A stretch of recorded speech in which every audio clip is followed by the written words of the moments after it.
Whoa, buddy. Put that thing back in its holster. We haven't gone anywhere. I don't understand. Check out the MichaelDukesShow.com for information on how to get access to the podcast. Welcome to the party, pal.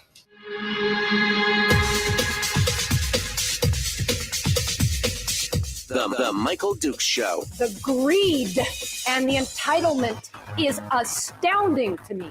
What more could you want from a low-budget radio program? This is a dumpster fire. That was just BS. It is time to get a new perspective. We know just what you need, and we've got just the cure. Open wide and prepare for a steaming hot cup of freedom. I just don't fathom it. The Michael Dukes Show, streaming live across the world. Live around the world on the internet at MichaelDukesShow.com and across the state of Alaska on this, your favorite radio station and or FM translator. Hello and good morning to you, my friends. It is hump day, middle of the week, ready to go. Downhill slide. We can see Firearms Friday from here. It is, yeah, I know. You know, they say burning the candle at both ends. I throw that candle right into the fire. Not both ends. We'll just do it all at once. That's how it works around here. All right. Today is a big day, powerful day. We've got two of my favorite state senators on the program coming up here in hour two. Where normally Mike Shower visits us, we're going to be visiting with State Senator Robb Myers, who will be coming in hour two to talk a little bit about some of the stuff that's going on around the state and in the interior specifically. And we'll be talking with him in hour two. But Mike Shower, who normally appears in hour two, will now be appearing in hour one. In fact, Mike Shower is here with us this morning, and he's about to join us and hang out. He actually answered the phone this morning. It was exciting to see that he was ready to go. In fact, we've got him right now. So let's go over there and see what he has to say. Good morning, my friend. How are you? I am apparently a little more fired up than you, which is so odd. Yes. I mean, first of all, that just hurts that I answer the phone. I always answer the phone when Dukes calls. Yeah, well, and you know, most of the time, okay. 90% rule. Most of the time, I answer the phone. Yeah. And then, just so that people know, don't get used to me going to 6 o'clock segment, because this is the point. Nobody's awake. Nobody's blood pressure's up, and they haven't had enough coffee. Everybody's just like, what? Yeah. Oh, it's 6 a.m. That's why I like 7. Yeah, 7. Everybody's on the step. See, but now you're an official member of the 6 o'clock club, because you're up at 6 o'clock. See, there you go. Like you say, it's don't get used to it, pal. Yeah, it's bragging rights now. You've got it all going on. So Mike, today is we're less than a week away from the elections, and there's a lot of stuff going on across the state. Elections have consequences. We know that. And as much as we've talked about how this is the most important election of our lifetime, but this time it seems like, with all the bells and whistles, that it might be actually kind of true, that it is one of the most important, if not then at least one of the most important elections of our lifetime. So let's talk a little bit about what you're seeing across the state and what you're concerned about here. Yeah, so I mean, I don't disagree with you, Michael. I think that this may actually be, and I've never said in a previous election cycle, this was the most important one ever. They always, every 2 to 4 years we go through the cycle, and every 4 with the president, most of the national ones. But I'm trying to think of my lifetime, and I know you and I have talked about this often, when one election cycle felt so impactful on which direction the country was going to go. Is it going to go hard left, progressive, deep state, Democrats who have switched from what they used to be to, like protectors of free speech and loved their country and were socially just liberal and things, but to this, big government, government controlled 1984 Orwellian entity, and down that path to this socialist utopia, which we know is like trying to find the pot of gold at the end of the rainbow. It simply doesn't exist. Right. Anywhere you go in the world that there is socialism, progressivism, Marxism, it fails, and it ends up in a dictatorship, a totalitarian regime, just everywhere you go on the planet. And so it's either that, or we go a different direction. When you look at a team on the other side that's being assembled is fascinating to me. I've been following Dr. Peterson, Jordan Peterson, for about inside the last year or so. I started seeing some of his podcast, and he did one of the most fascinating breakdowns as a clinical psychologist I've seen. He's talked about Harris as well, but he talked about Trump, but really focused on the team that he's building. And when you start looking at some of the names, Elon Musk, Vivek Ramaswamy, Tulsi Gabbard, RFK Jr., JD Vance, and others, it is a fascinating structure because there's a lot of contrarians in there, and quite a few that probably they don't agree on many things. And frankly, a lot of them are very critical of them. Last one I saw that was a president that kind of did that was Reagan, who had some contrarians on his cabinet because he liked having people that didn't necessarily agree with him to get a broader picture. I remember that very clearly, but not to this level. So I don't think you're wrong, my friend. Yeah. I think this is kind of one where we're going this path of prosperity and liberty and what America was founded upon. I mean, listen to Vivek speak. He's fantastic on some of this. Or you go down this path of the Harris Biden, wherever that takes us, and it seems very dark to me on it. And I think you're right. This may be the quintessential election of our lifetime that kind of determines which direction we're headed. Yeah, no, I mean, I think the analysis, although again, I'm not a huge fan of Trump. I mean, he's better than the alternative at this point. But I think that the analysis of his team is spot on. I mean, RFK Jr. was suing him. I mean, and has sued him many times over different things. So talk about contrary. It doesn't get much better than that. And I think, we're not the only ones feeling it. Must Read reported this morning that absentee ballots are still going strong and early voting is still going strong. Over 62,000 Alaskans have voted. That's a 12.6% voter turnout. By today, the early and absentee in-person votes should exceed the early vote total for 2022. We still got 6 days left to go. So, right.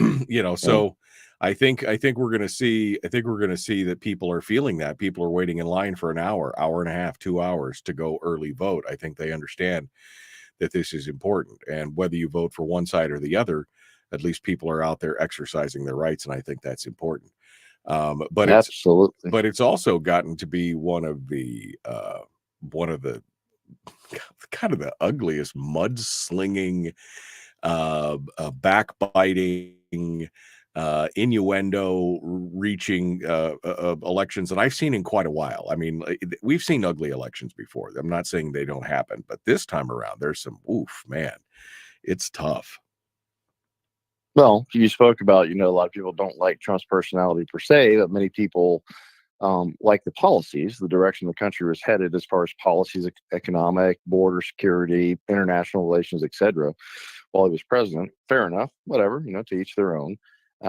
But really, Michael, when you kind of sit back and think about where that kind of takes us with the vitriol, because they keep, I wish the left-wing Democrats would look in the mirror, because they keep saying things that, as you and I always joke in this, that does not mean what I think you think it means, because they keep saying that the violent rhetoric of Trump, but they're the ones calling him Hitler and a fascist, and he's going to destroy the country and take us to a dark place. I'm like, no, those are actually the things you're doing. You're censoring free speech. You're working with big tech and suppressing the voice of those around you. You're stirring up violence and hatred and division. Barack Obama sits there at a rally and says, I just don't understand how the country's so divided. You're one of the ones that got us here by your divisive rhetoric. I mean, Trump is he's not out there calling them fascists or Nazis. He's actually taken on a more conciliatory tone in a lot of his comments, like with Mayor Adams in New York. So, I mean, I just look at this, and it's fascinating to me that I watched Ben Shapiro have I think it was called Surrounded, and he sat in a circle of 25 far leftist Democrats and took them on, mostly middle-aged, or younger kids. And he sat there for several hours and all these different topics and debated them. And they were just, a lot of them were downright nasty. And I'm sitting there thinking to myself, and he had the guts to go do it. I'm like, how many leftists would sit in a circle of 25 hardcore Trump supporters, right? And take them on for hours in a debate. And some of the things they said, though, I was just like, how do you even believe that? Because I mean, he would hit them with the facts, and eventually a lot of them would just shut up and walk off the chair because they had a little chair in the middle. They'd rush for the chair, and whoever got there first could be the one to speak with them for a few minutes. And sometimes he'd hit them with facts. And one young gal, probably 25, 28, she comes up, well, Israel, they're just bombing and nuking the Hamas. And he starts like, wait, you think they used nuclear weapons? She says, well, yeah. I mean, Michael, that's the level of stupidity we're dealing with people, or just how vulnerable they are to talk about misinformation and propaganda.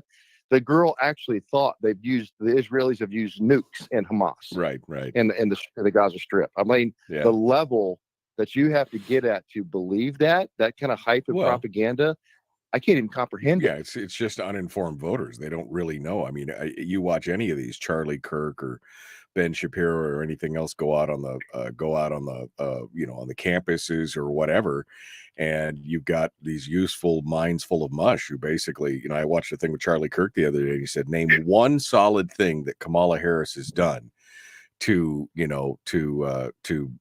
elevate the country.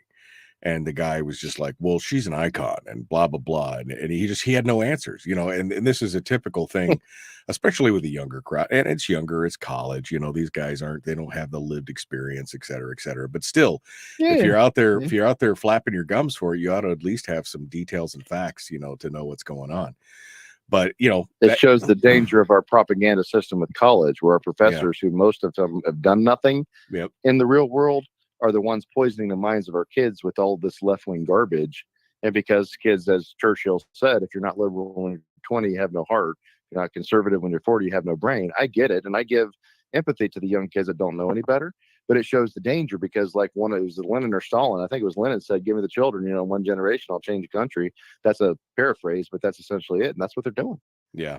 You change the minds of the young kids, and they become these left-wing nutcases that before that they were raised in a good home and loved their country and didn't hate it, and they come back from college, they're completely different. This is a function of the current educational system. I've said it for years. When you send your kids to Rome, don't be surprised when they return as Romans, right? Romans. That's what happens. And that's why you see these families where they send their kids off to college and they come back after the first year and they've picked up all these kind of leftist ideologies, and the parents are shocked. And I'm like, why are you shocked? This is what most of these places are, bastions of this kind of thought. And it's the first time that they've been exposed to this kind of stuff, probably, and you've never given them a chance to act it. So it's it's an interesting thing. But let's we're coming up on the break, so let's take the break, and then when we come back, we'll start coming back to some state stuff, and we'll talk about some of the races, especially the races in the interior, because there's some critical races there that could affect the balance of power. And some lies being spewed. Oh man, there's some crazy stuff going on up there. So we're going to talk about that here in just a moment. Mike Shower is our guest. We're going to continue the Michael Duke Show, common sense, liberty-based, free thinking radio. We'll return with more. And Mike Shower right after this.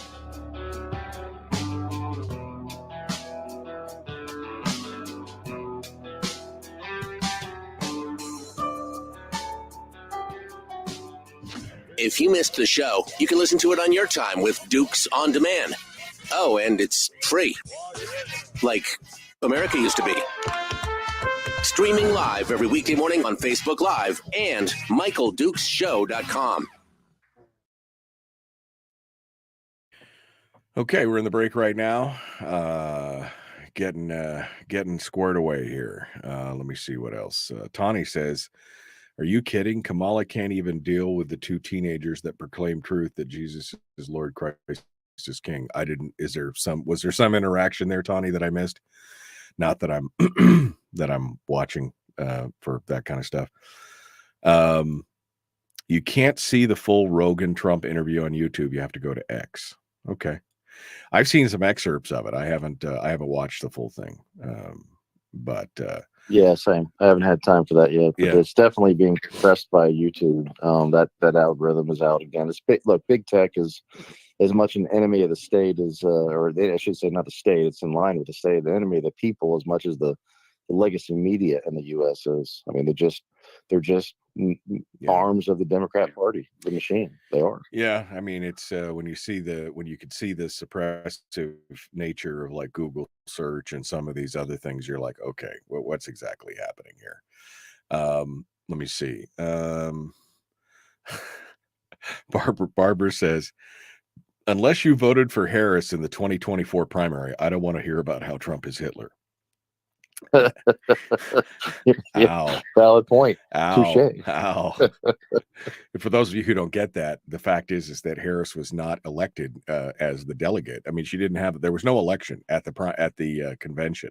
She was installed as a queen. Yeah, she was just installed. There was no vote for the Democratic contender because Joe Biden had dropped out, and they didn't want to chance the fact that some people would not want to elect Harris, and so they just installed her without a vote, which this is what democracy looks like. Don't worry, they're going to save democracy by destroying democracy. Yeah. Okay. Yeah. Noted. Yeah, exactly. So well, we call the other side Hitler and fascist and say we're taking the high ground. Yeah, exactly. That's all people buy this stuff. That's all I could think of was, though, when this happened, all I could think about was all those idiotic protesters out there screaming into the bullhorn, this is what democracy looks like. And I'm like, what? Like fascism, where they just install somebody because they didn't want to have your vote? This is what North Korea looks like, or Venezuela, or the Soviet Union looks like. This is not what democracy looks like. And by the way, you knuckleheads, we're not a democracy, we're a constitutional republic. But I won't go there this morning. Yeah. Yeah, well, it's good stuff. Let's see. JD Vance is interviewing with Rogan today. That's on the Rogan show. He's getting, he's the long form podcast. I've always liked, obviously on this program, I've always liked long form. I hate getting into an interview with somebody for like 12 minutes. You know what I mean? Because you can't touch on anything substantive in 12 minutes. That's right.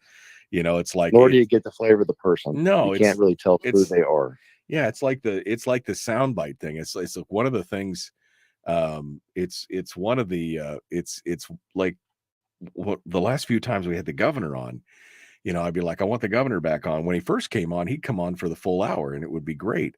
And then the last is like, well, he can be there for like 18 minutes, and I'm like, what's going on here? I mean, we need more than just his favorite, whatever his talking points are for the week, or whatever hot subject he wants to talk about now.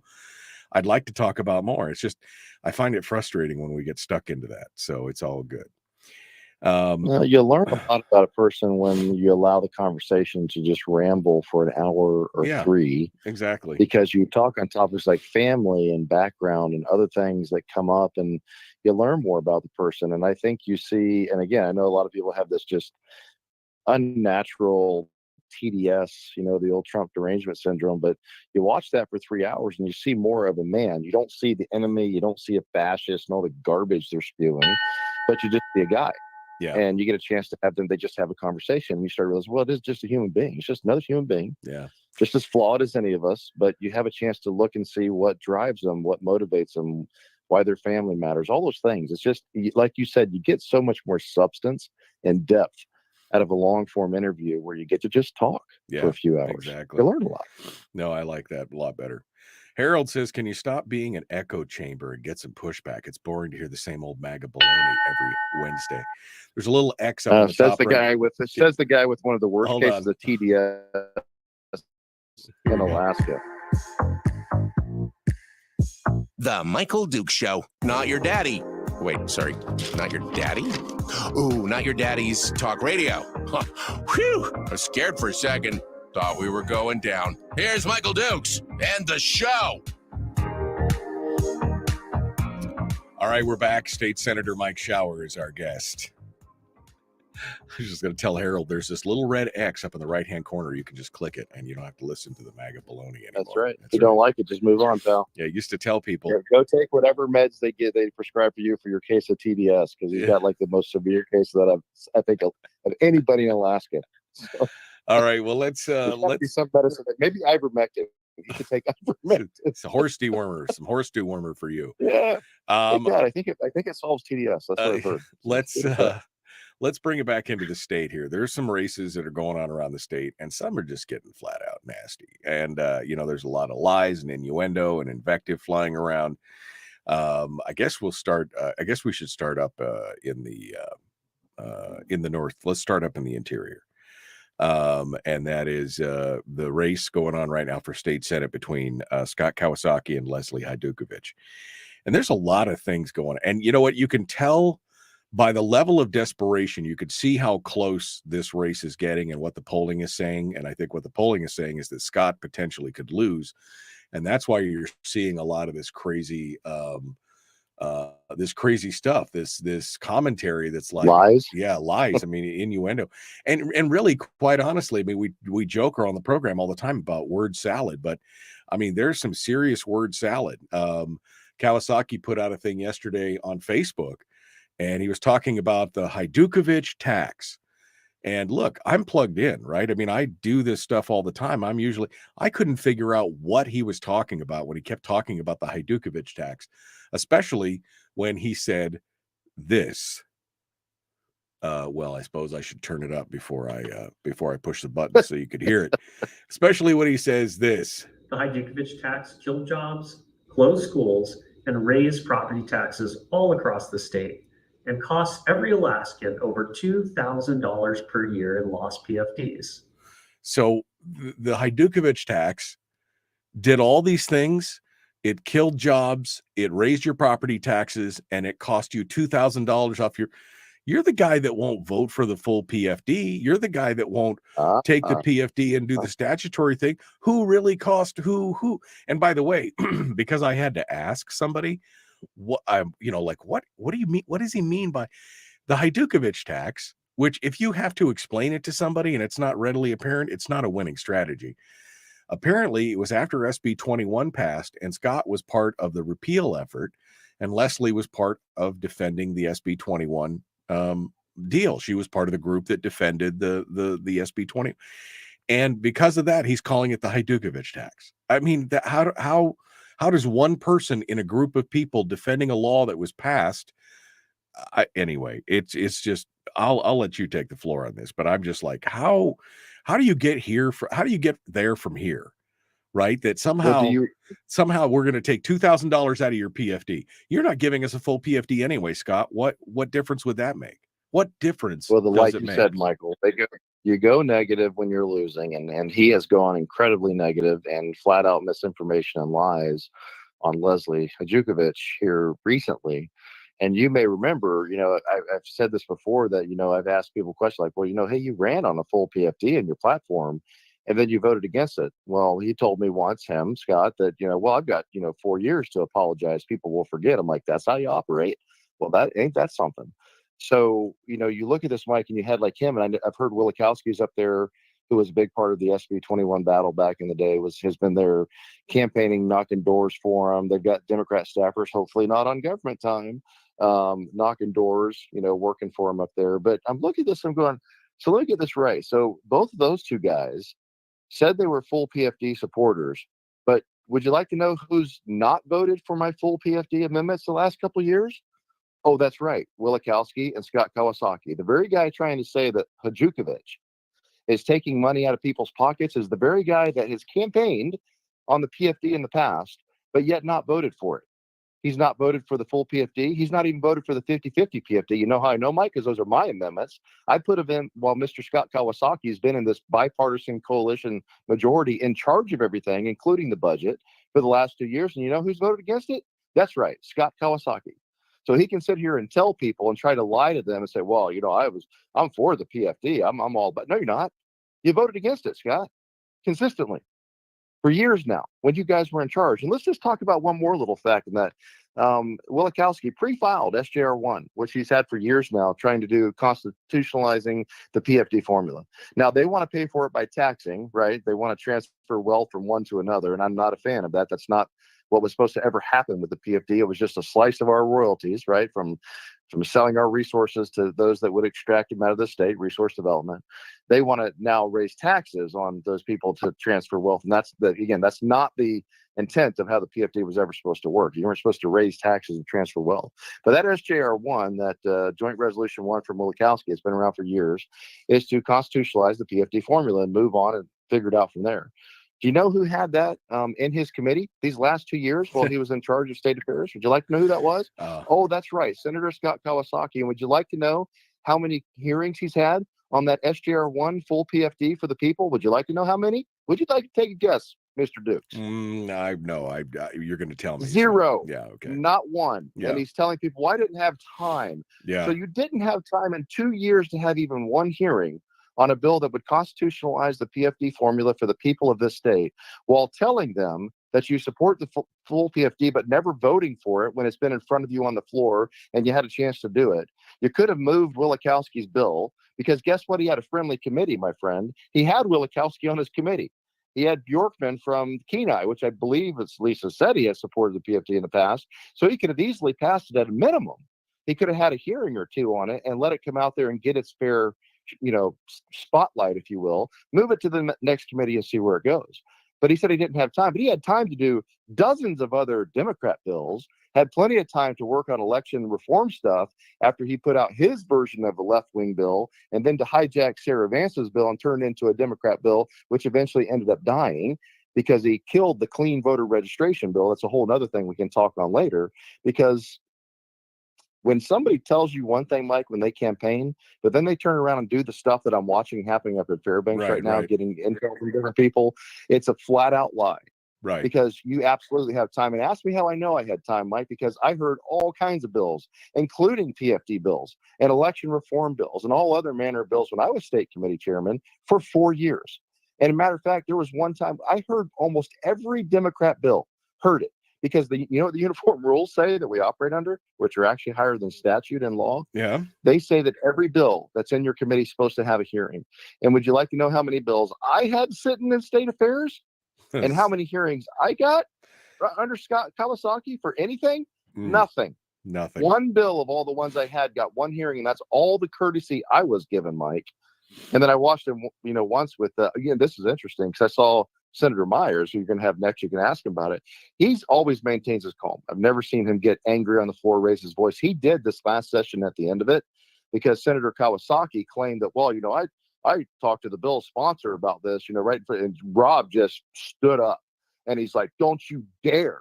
You never said a word to me. You never. And I was sitting in the back row. That's where I said, I'm like, whoa, I've never seen Rob get upset like that. I mean, Kawasaki flat out lied that he had talked to him about doing something with his bill or whatever. And Rob was like, you never said a word to me. I mean, so I'm here to tell you, Mike, I've been here for many of these discussions and who said what and what's going on.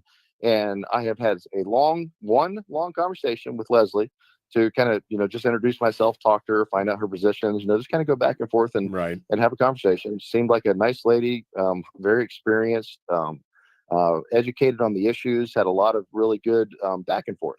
But I'm sitting here looking at the stuff coming out of Kawasaki. I'm like, dude, where really is there no low you won't sink to basically put out misinformation and a race to win it? I mean, really? When I look at what's going on, all I can think of is talk is cheap. You could say all you want that you are pro PFD, pro election reform, pro this, pro that, but your actions are worth 1,000 words. And if you could say it all the time, and like you said, if that's what he's thinking is that, well, I can do whatever I want, and then I have 4 years to apologize and let them forget about it, that's part of the problem. And that's where we're at right now. He says he supports all these things, yet at every opportunity to make these things happen, he dodges the bullet. And I've often said that, Scott Kawasaki started out, I remember when he first started out as a 20-something-year-old kid, running for the legislature, and he had no real lived experience. He had no real life experience. And it was surprising that he won, and then he's held on to it. He does a good job of working his constituency and telling them what they want to hear. But the problem is now he's got a record, and now he's got a track record, and you could look to see what he said and what he actually did. And I think it's, this is the opportunity. This is the time where we could replace Kawasaki with somebody who will actually get things done and do what they say they're going to do. Yeah, and I think I heard a stat that was interesting, something about his lack of ability to actually do anything legislatively, is that he's been there for, I think, 18 years total now or something in the legislature. Close to 20 years. Yeah. And passed all of 5 bills. And Senator Myers has been there for like 4 years and has passed 5 bills from Fairbanks. So if you want to look at the, and to be 100%, accurate, not every bill is equal, right? Some bills are hard because I got hit by my opponent last time. Well, he hasn't passed a single bill. I'm like, yeah, but I'm not naming bridges. I'm not doing simple stuff. I could have passed a dozen bills by now if I wanted to take on the ones that, hey, you want to do the bridge dam, you want to do the re-up of the committee, blah blah blah, whatever. You could pass 10 bills, and if your measure of how good a legislator is how many bills they pass, well, that doesn't necessarily work. I've been trying to pass the stuff that's very difficult: election reform, judicial reform, things that fiscal policy, things that are really really difficult to pass because I think they're important. So it doesn't equal necessarily. But when you're crowing about all that you do, and in 18 years, almost 2 decades, you passed a whopping 5 bills and none of them earth-shattering things, well, that kind of speaks to the record, Mike. And then when you campaign on, I support the PFD, but yet you continually vote against it, don't lie about it. Be honest.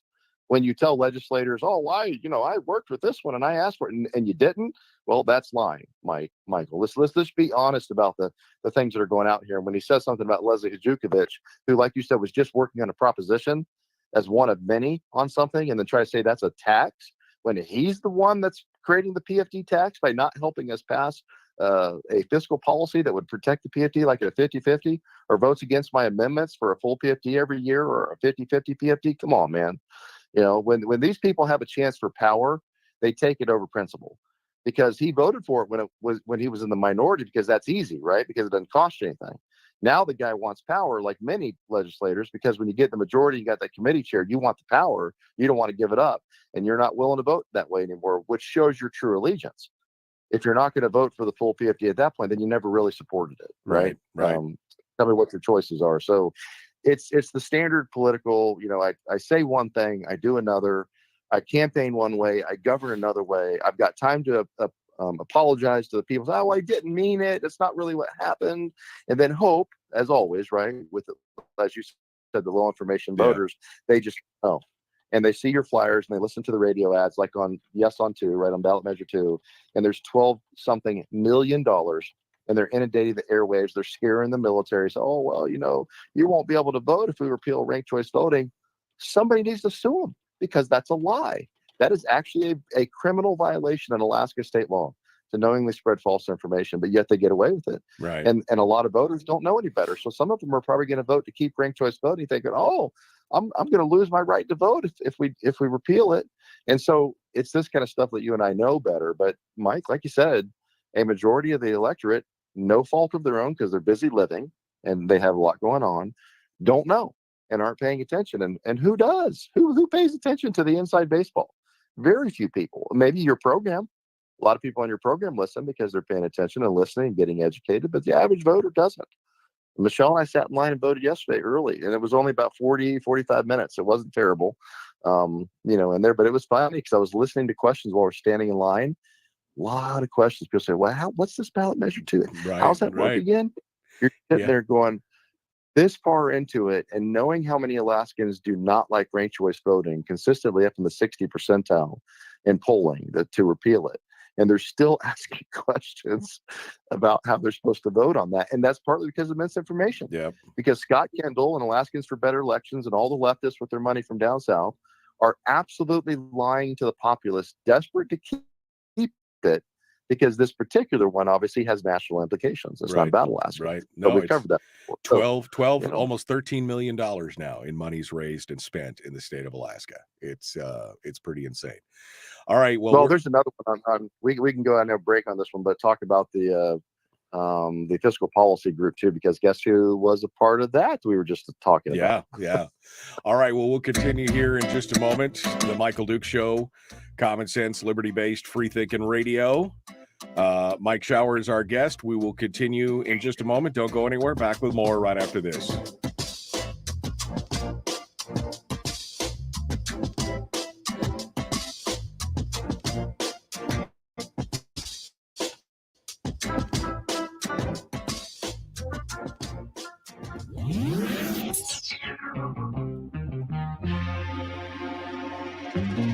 Listened to by more staffers in Juneau than any other show because their bosses told them to. And after what they just heard, oh man, they're going to be pissed. You're a bad, bad man. The Michael Duke Show.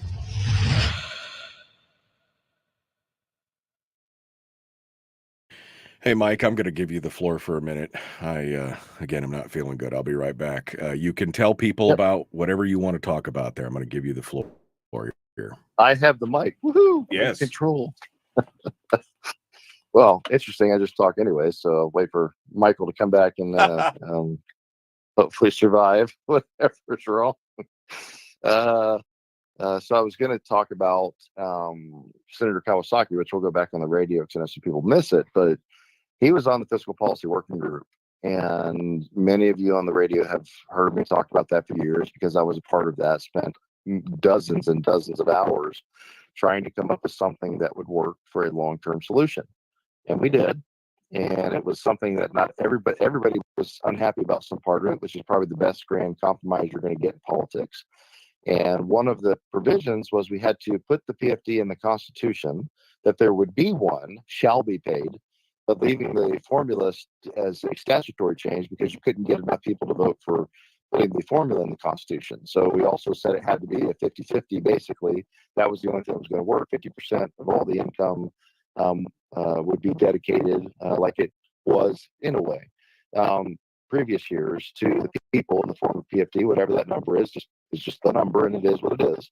The other 50% could be used for government. And then anything beyond that, if we couldn't figure out how to cut government spending and it was growing too fast, find benefits for all my friends, whatever it was, well then we would have to figure out where we're going to raise the money to do that, whether that's taxes on business or sales tax or whatever it is. And again, that's something the Democrats must have wanted taxes and most of the Republicans didn't. But again, to get a compromise, to find a way forward that was going to work, including a change to the constitutional spending cap, that was what we did. There are people like there's a race down in Kenai that's gotten a little ugly in one sense. And one of the incumbents is saying that the Senate candidate is all about sales tax. But the unfortunate misinformation being passed out is they're not saying the whole thing. They're saying, oh, well, he voted for a sales tax. Well, no, he didn't. That's not true. He voted to move a sales tax forward in one committee and one vote so that we could talk about the broader fiscal policy, right? That's the thing people forget, folks, that I think is important. Not one person I know of is just for a tax. Well, there are Democrats like Kawasaki and Walikowski that are for taxing. But the Republicans are not unless it's part of that grand plan. You got to have every piece of it for us to agree to that moving forward. So you see this, and Senator Kawasaki was a part of that and has had multiple opportunities like the last 2 years to move pieces of the fiscal plan, the fiscal policy, and has absolutely not done it.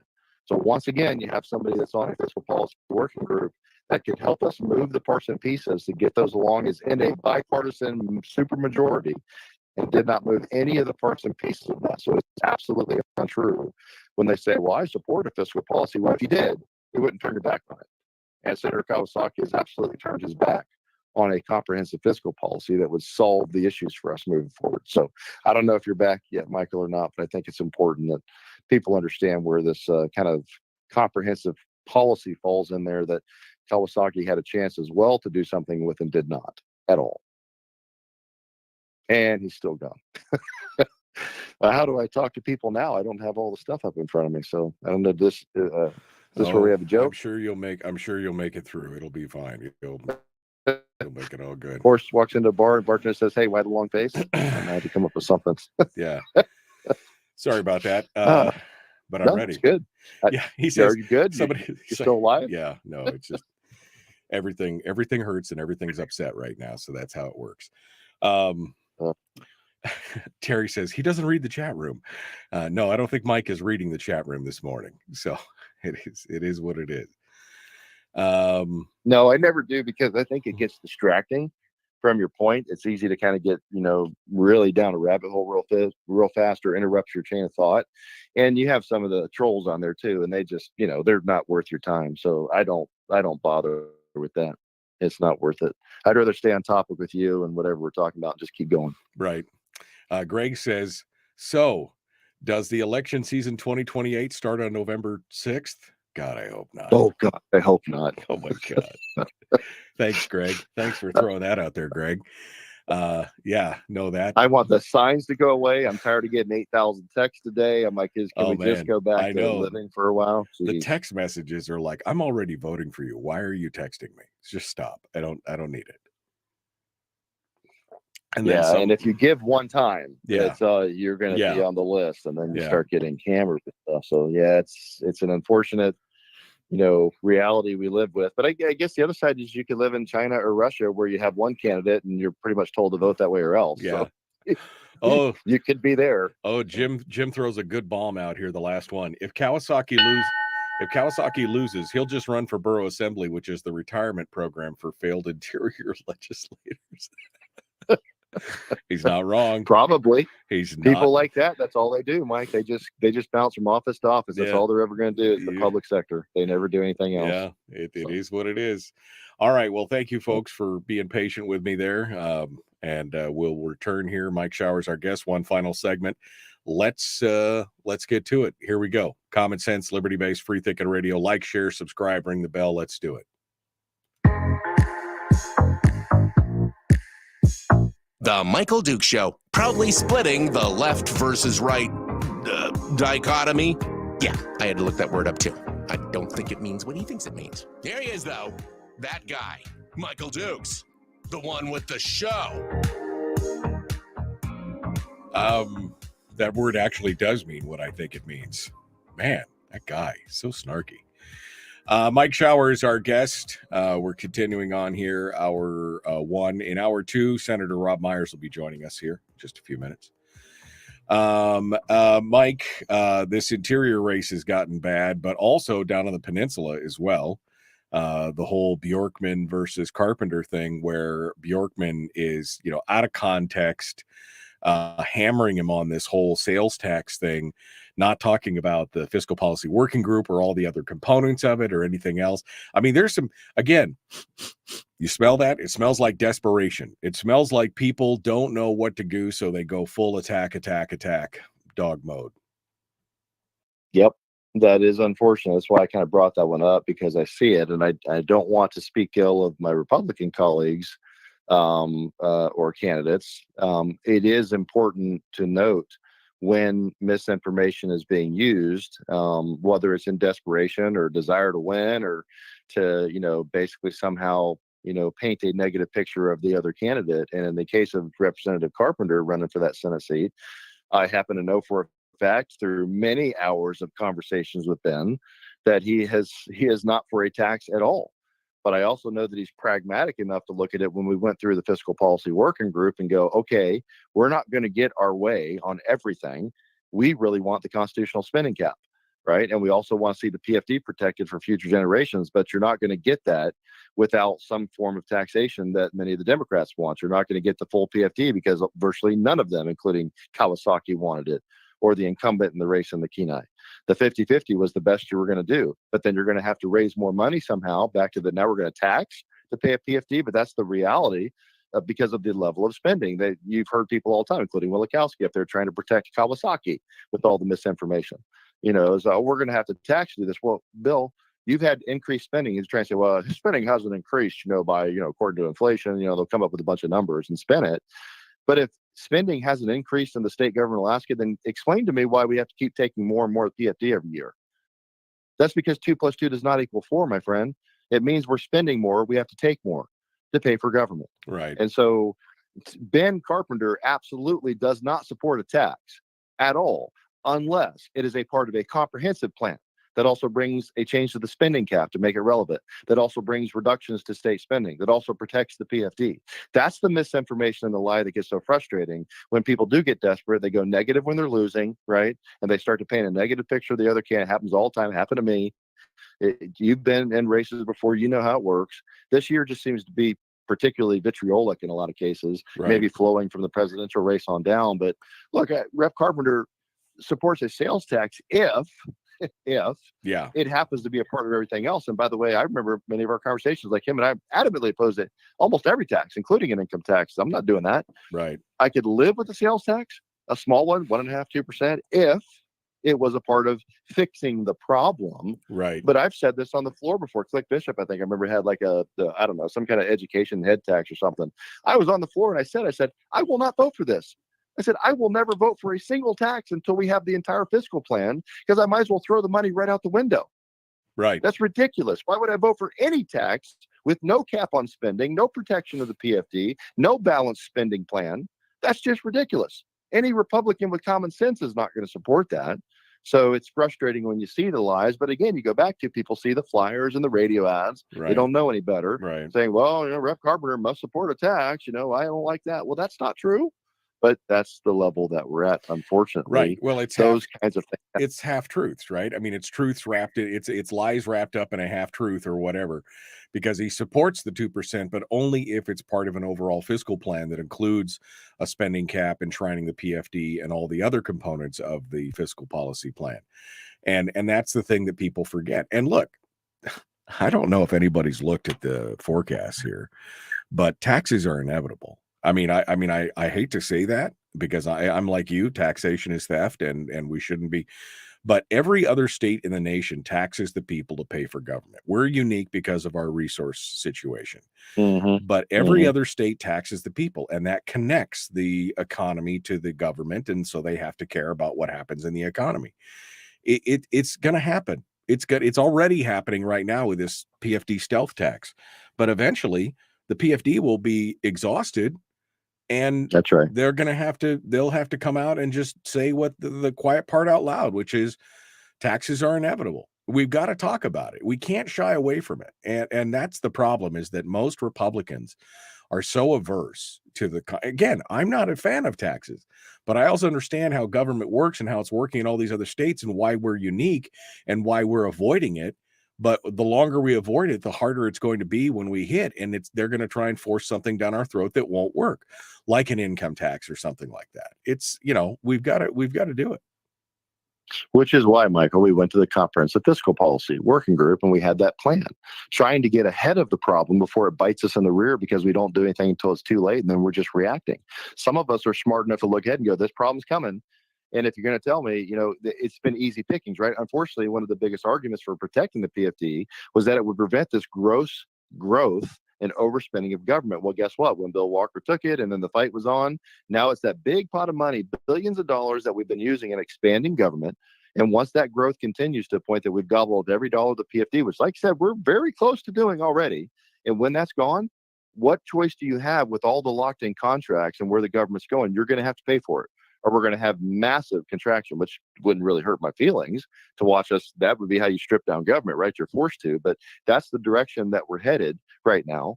And if you see that taking place, that means that we weren't successful in doing something ahead of time, like Rep. Carpenter, myself, and others are trying to do, like Senator Kawasaki has stopped us from doing while he's in the bipartisan coalition as part of the policy working group, and could have helped us move parts and pieces of those things forward. But that's the problem, Michael, we're going to run into. I think I saw a thing on Representative McCabe, because he's getting hammered up here unfairly by a lot of folks, the PFD people and all that kind of stuff. And he said, the people just don't care about as much as they used to. And I know what Kevin meant in context is that the way we're going right now, the big battle we had years ago over this, people have just lost faith. They're tired. They know that we're just not. It's a battle that you're going to lose against the big government, if you will, the state and all the lobbyists and unions and everybody else that want government spending. Well, that's the direction we're going. And Keithley kind of hit him and said, oh, that's not fair. And, you got the PFD protectors and whatnot. They're just hammering McCabe and saying he's anti-PFD. No, he's not. Kevin is being pragmatic. He's looking at it and going, look, the same thing I'm telling you, and you and I are talking about. That's the direction we're going. I mean, I can't stop it. I put up the PFD amendments every year. Right. With the exception of one, they get voted down. I put in almost $2 billion worth of cuts to government spending to help us balance out. They get shot down every year. Right. Some of us are trying. I know that McCabe has. Yeah. But you get unfairly, painted. I think that comment was taken out of context. I haven't really spoken to Brad about it, but I mean, I think it was taken out of context. because what he was talking about again was I think kind of the apathy of the electorate for it at this point, because they just feel like it's not going to matter anyway, so they've stopped talking about it. Doesn't mean that it's not important. It just means that they've stopped talking about it. That's what I mean, is that, and it's not, and it is apathy, not in the sense that people aren't still trying. It's just apathy. They're like, we've battled this for 6-7 years, and how do you beat a legislative body or a big government or unions, lobbyists, others that are doing everything they can to make sure that government goes in, or that money goes into the appropriate coffers and not the hands of the people, not the hands of the private sector. People are just tired, like us. Right. I've been in that battle for 7-8 years now, and just get tired because you're trying to fix it. And you get stymied again and again and again. And I think that's what Kevin is, and others, myself and Carpenter and others, are trying to prep the battlefield and go, folks, this is coming.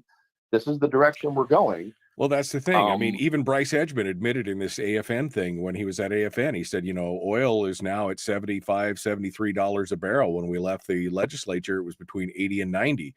We're going to start out this next session with a deficit. And that's what the 10-year forecasts have said. $1 billion deficits, between $600 million and $1 billion for the next 10 years. Where does that money come from? Well, it's going to come from the PFD if there can't be cuts, and there's no political will to make cuts right now. I mean, this is part of the problem. Not from the numbers I see, Mike. Every time I put something in, every time I have some kind of cut on anything, I might get a couple votes. I get, votes from like Robb Myers, Shelley Hughes, Roger Holland, Mia Costello, some of the other more conservative legislators there. Everybody else votes the cuts down because it's just too important, Mike. We can't vote down, government spending. That's just too important. But we're voting down private sector spending. We're voting down spending for the average citizen that can use the help that goes and circulates multiple times to the economy. 7 times on average is composed to a government dollar, 1.5 or 2 times. So it is, yeah. I don't know, man. 90 seconds. Frustrating. But, 90 seconds here. Your final thoughts here for 90 seconds before we go. Well, tough race. By the time we talk next week, we will have a different, probably we'll have some knowledge on where things are going, who's doing what. But I got to tell you, folks, don't give up faith. Keep fighting. There's lots of lies being spread out there, and go vote. Take people with you. It does matter. And you can say it all day long that my vote doesn't matter. And that may be true if you're an individual, but it's not true when 10 or 20 or 30 or 40 million people say it. All of a sudden your vote does matter. And that's the problem, Michael, is I hear people say, my vote doesn't matter. I go, by yourself, maybe not. But remember, a lot of our elections up here have been determined by 1, 12, 70 votes. Yeah. Your vote matters, folks. Get out and do it. Don't give up. Yeah, your vote does count. I mean, we've had votes that have been decided by a coin toss. The vote with Catherine Dodge and Bart LeBon. 1 vote. I mean, your vote does matter. 1 vote. So it's all it takes. Absolutely. Get out there. Absolutely. Do not give up, folks. Yeah. We got 1 week. Spread the word. Tell people yes on 2, no on 1. And Michael, we'll talk in a week, and we will see where things are.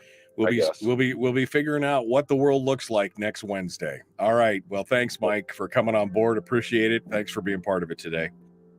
Have a good morning, brother. Hope you feel better. Thanks so much. All right, folks, we're out of time. We got more coming up. Hour 2 is dead ahead. The Michael Duke Show. Robb Myers will be our guest. If you got to go, have a good day. Be kind. Love one another. Live well. Hour 2 up next.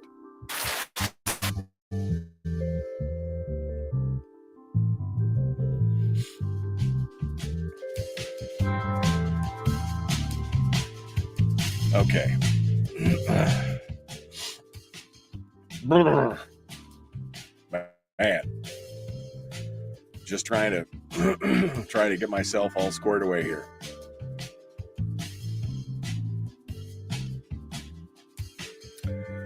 All right. Well, we're good to go. Can we talk? My dad says, can we talk about Begich and Peltola? I mean, the desperation there is also, you can also be smelt. Bill, you could smell the desperation, right? Yeah, it's already there. I mean, she's got millions of dollars pouring into the state attacking Begich. But I think she's going to have a hard time. I think she's going to lose. I think that's pretty obvious at this point. And that's why they've been pouring all that money in there to make it happen, because it's, yeah, oof. All right, I think I'm all caught up here. If they see all the ads they will soon get the idea of who being honest. And I think that's the thing. All they have to do is look. Like I said, all you have to do is look at the ads or listen to the ads and then look at the disclaimer at the end. Who is paying for all this? If it's the 1630 Fund and the Amendment 4 group and the Final Five and United America and the Arabella Fund and all these other if that's who's funding all this stuff, that should tell you that this is not good for Alaska. When all these outside groups are doing that, that should be your first indication. That's what's going on. All right. Put Begich in charge of your daughter's health care. What are you babbling about? I mean, what are you actually babbling about? He's a keyboard warrior, but when he gets in front of the mic and it's a whole different deal. But there you go. Dark money. Dark money. All right, I'm just playing around now. All right. Because that's what it's all about, right? Dark money. All right, let's go over here. I see that. Can't help myself, Rob. They give me all the buttons, and what am I supposed to do? Just, it is what it is. You all have way too much fun with that button, my friend. Yeah, no, I mean, the thing is, I got all these different buttons that I can do, and then it's like this, and I can do, like this, and it's all fine. But anyway, that's the one I use all the time because I love dark money. So it's all good. Can you do the Lou Gehrig echoing thing? You got one that does that? The echo, Lou Gehrig, what? When it's like, what do you mean?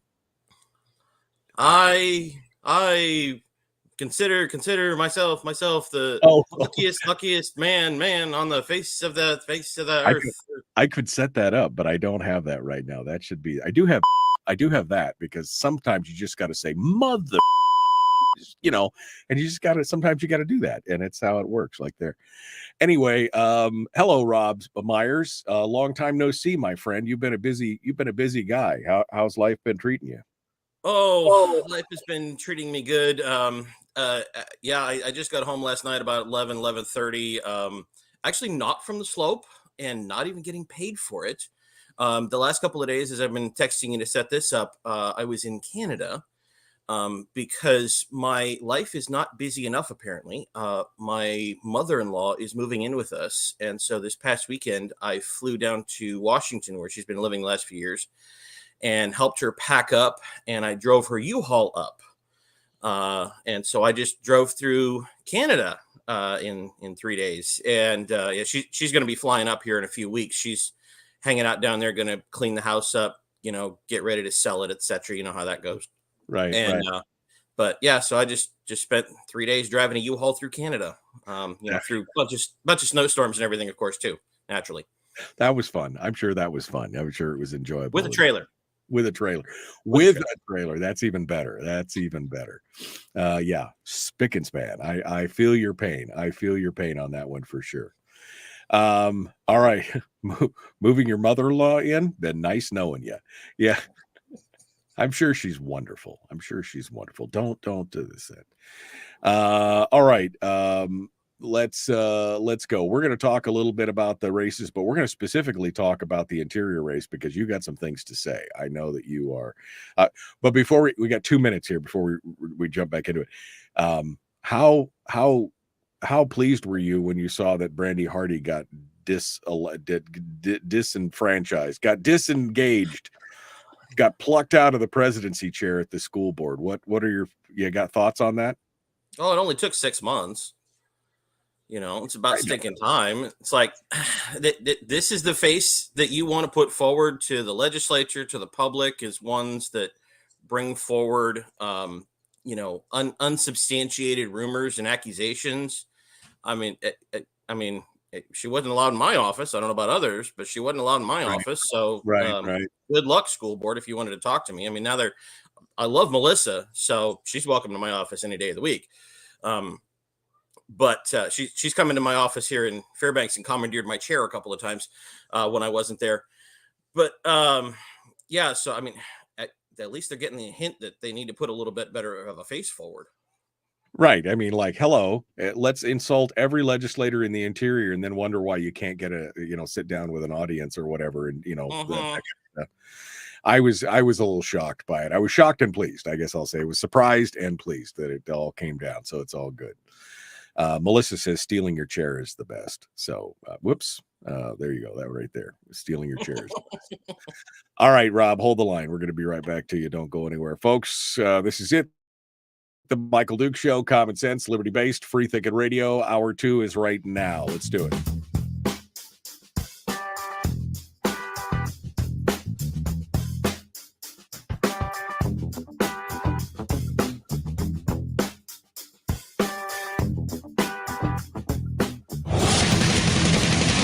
Whoa, buddy. Put that thing back in its holster. We haven't gone anywhere.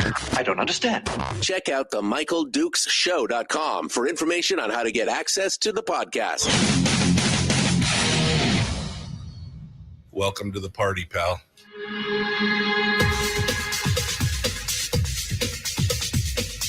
The Michael Dukes Show. The greed and the entitlement is astounding to me. What more could you want from a low-budget radio program? This is a dumpster fire. That was just BS. It is time to get a new perspective. We know just what you need, and we've got just the cure. Open wide and prepare for a steaming hot cup of freedom. I just don't fathom it. The Michael Dukes Show, streaming live across the world.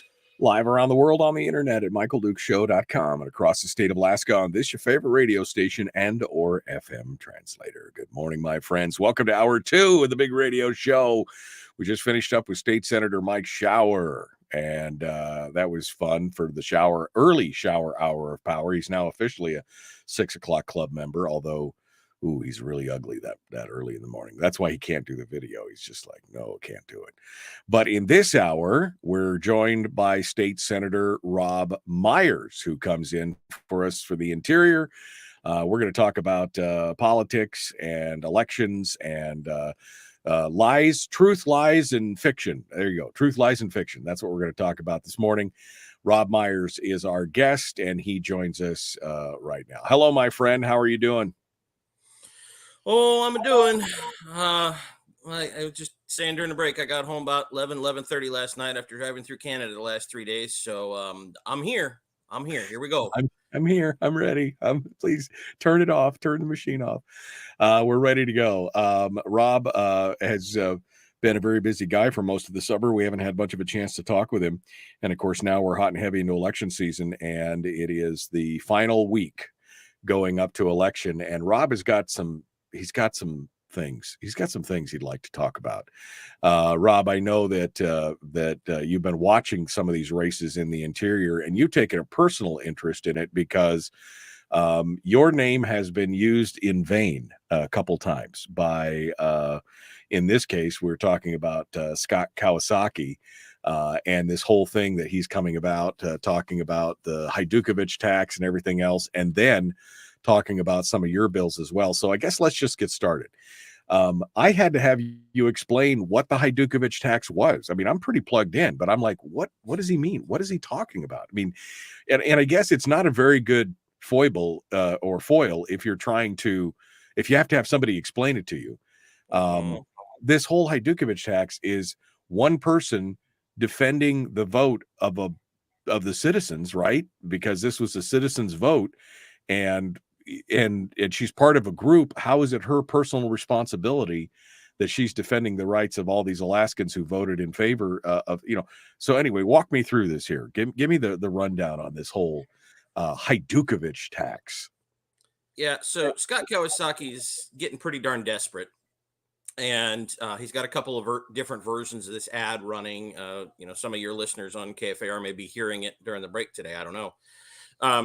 He's calling this thing the Hajdukovic tax. And what happened, what he's talking about is back in 2014, the legislature passed SB 21 to repeal the ACES oil tax that was devastating our state and our state's economy and hurt our government and things like this. And So a group of folks, including a few legislators at the time, put a group together to put it to a ballot referendum to try to repeal it, go back to ACEs. And Leslie was one of a number of folks. She kind of headed it up in the Fairbanks area, but she was hardly alone in this, to help defend SB 21 and defeat that ballot measure. And it went down, what was it, like 55-45, something along those lines. You know, I mean, it was relatively decisive as far as these things go. And so Scott's out there trying to tell everybody, oh, well, if we just stuck with ACEs, you know, we'd have all this more money and, life would be golden. We wouldn't be closing schools. You'd have your full PFD, blah, blah, blah, which is a bunch of baloney. It's a whole lot of hogwash. Okay. Let's think about what ACEs did to our state. First off, yes, from 2008 to 2014, while it was in place, it brought in a ton of extra money to our state. However, it was doing it at the same time that you had a huge spike in oil prices hitting record highs a couple of times during that time period. And so the two came together to give the state a ton of extra money, which really all that did was it expanded our spending, which made the cliff even higher to fall off once the oil prices dropped. And it really just gave the legislature carte blanche to spend whatever it wanted. In fact, they threw a ton of money into the CBR at the time because they couldn't figure out how to spend it fast enough. And that led to, in 2013, 2014, as oil prices actually did start to kind of taper off, the legislature just assumed, oh, they're going to keep going up forever. And so they start drawing on the CBR, even when oil prices are still relatively high, because oh, well, they have to go up again because that's what we're used to now. We're used to that spending. At the same time, ACEs killed a third of our oil production. You go back to about 2006, 2007, we were producing about 750,000 barrels a day. By 2014, we were producing 500,000 barrels a day. Just at the same time that every other oil jurisdiction in this country and around the world just about was expanding production like crazy and throwing money in hand over fist because oil prices were so stinking high. The oil companies saw that they could get a big return and they wanted to keep drilling more oil. And what was happening in Alaska? Because of our tax regime, we were the only place in the country, and one of the few places in the state, that our oil production was actually dropping. And if ACEs had stayed in place, the projection was that by about this time, about 2022, 2023, 2024, we would have been under 250,000 barrels a day. And that's significant because at the 200 million barrel, or excuse me, at the 200,000 barrel a day mark, that's the point at which Alyeska starts going, we don't know if we can keep the pipeline operating at such low volumes. And now we have to start talking about how do we make it work, and how do we not incur a ton of extra maintenance costs and things like that to keep the oil flowing. Instead, we repealed it. Production has flattened out, and over the next few years is actually supposed to go up finally. And this is the problems. And so Scott's out there saying, oh, well, this is all Leslie's fault that we have no, this is not Leslie's fault. This is the fault of a price spike and a price drop that happened to coincide with a tax increase and a tax cut. And, let's remember that SB 21 at low oil prices actually collected more taxes than ACEs. And so if ACEs had been in place in about 2015, 2016, 2017, when we were making all these decisions about spending and the PFD and things like that, and when Walker vetoed the PFD, we would have had even less money if ACEs had been in place. So here, if you want to talk about what ACEs did with the PFD, it actually hurt the PFD because by killing production, it reduced the royalties going to the permanent fund, because ACEs brought in a crap ton of extra severance tax, but the severance tax doesn't go into the permanent fund. The royalties do, and the royalties are a strictly gross thing. It's coming just straight off of how many barrels are coming out of the ground. Right. And So the fewer barrels, the fewer amount of money from the royalties, the 25% royalties are actually going into the corpus of the fund to earn more money. exactly. And so Scott is completely off base here. And here's one of the worst parts for my head is he is linking the repeal of ACEs to us having to close schools these days.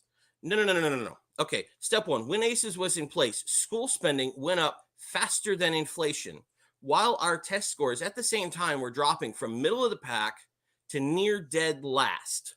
Okay, because what ACEs did, it gave the legislature so much money that the legislature went back to an old pattern of let's just assume that throwing more money at a problem is going to fix it all. And what they do, they threw more money at it and the results got worse. This is a bunch of hogwash. And let's be honest about the reason that we're talking about closing schools is not because of money. It's because we have fewer kids in those schools. It's enrollment, right? I mean, nobody seems to talk about that, and it gets all emotional. You can't close my school because that. Well, when you have 20% less kids than you had 10 years ago, you don't need all the facilities. You bring them back up to capacity. Bring them back. You need fewer teachers. You need fewer janitors. You need fewer things. If you have fewer students, you have to tighten the belt all the way around because that's how you get paid. Right. And what this means because most of the schools in the Fairbanks, I don't know about the rest of the state, but in the Fairbanks area, most of the schools are sitting somewhere between 60 and 70% capacity.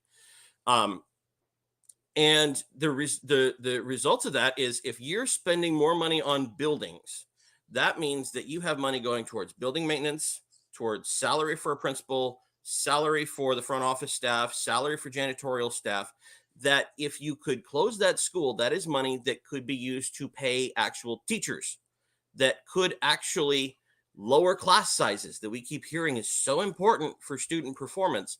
You want to lower class sizes, you have to put them money into the teachers because we already have the empty classrooms. We can spread the kids out, but we don't have the money to pay the teachers to be in those classrooms.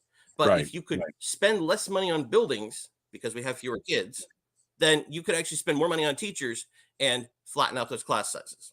And this is happening across the state. I mean, Anchorage has their capacities between 40 and 60% in every one of these buildings, and Fairbanks is 50 to 60%. So if you started consolidating buildings, you'd have less principals because each school has to have a principal and a front office and overhead and administrators and guidance counselors and yada, yada, yada, yada, janitors, everything else.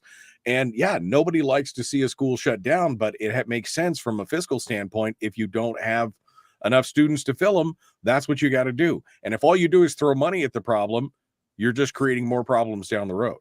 And do you know when our population started to drop, which would include also our school population? It's 2012, in the middle of a high oil price spike, in the middle of the ACES tax, in the middle of they're throwing more money at schools faster than inflation is growing. So money is not our problem here. It was we had a bad fiscal policy in place that was hurting our economy and starting to chase people out of our state. Yeah. No, I mean, again, this is the whole problem. It created all this money. They used all the money, and then they continued to ignore the fact that money wouldn't go on forever. This is the problem with Alaska and has been that I've been talking about for 25 years. We got that high cotton thing, right? Oh, man, we got all this money, and then, oh, man, we don't have any money. And, oh, we've got all this money, and, oh, my God, we don't have any money. And it reminds me of that Pirates of the Caribbean where they're running back and forth across the one side of the ship to the other before they roll it over, because that's what we're doing. We're running from feast to famine. We're not finding that middle of the road where we need to live within our means and take and bank away that stuff for when it's high cotton season for the days that the 7 years of famine that are coming kind of thing. And that's what we failed to do. Right. Exactly. And the legislature and government in general just gets into this mode where it thinks that, we got all this money coming in. This must be the new normal. This is going to go on forever. And we've been doing this since the oil money first came in back in the 70s. This is how it's going to be. And so we just continue to ramp up the budgets up and up and up. And this is what happens when you depend on oil money for your state revenue. And what Scott is saying is, we should have continued that pattern. Excuse me? And how does that work exactly? Would you Would you write me a diagram? Give me a Venn diagram of how that all works out there. Senator Robb Myers is our guest. We're coming up on the break. We're going to continue here in just a moment. We'll continue to talk about this. What did ACES, not just the royalties and the PFDs, that was the thing that got me, was the PFD comment. But more. We're going to talk about that as well when we get back. The Michael Duke Show, Common Sense Radio.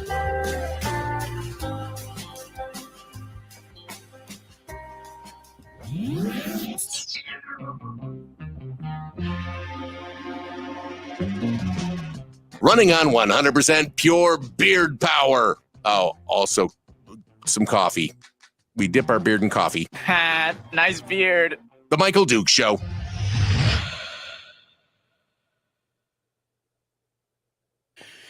Okay, Robb Myers is our guest here on the program. Robb, that really gets me. I saw all the comments. I'm part of I'm on the Facebook group for the Fairbanks community Facebook group, whatever it is. And they started talking about shutting down Ben Eielson, and then they started talking about some of these other schools and just the emotional fervor that got just wound up over that,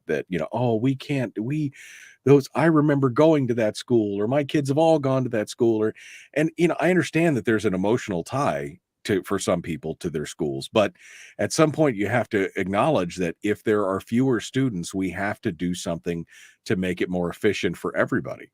Government is the only entity that can live beyond its means in that way and still just continue to percolate along year after year after year with the hold harmless and all the other stuff.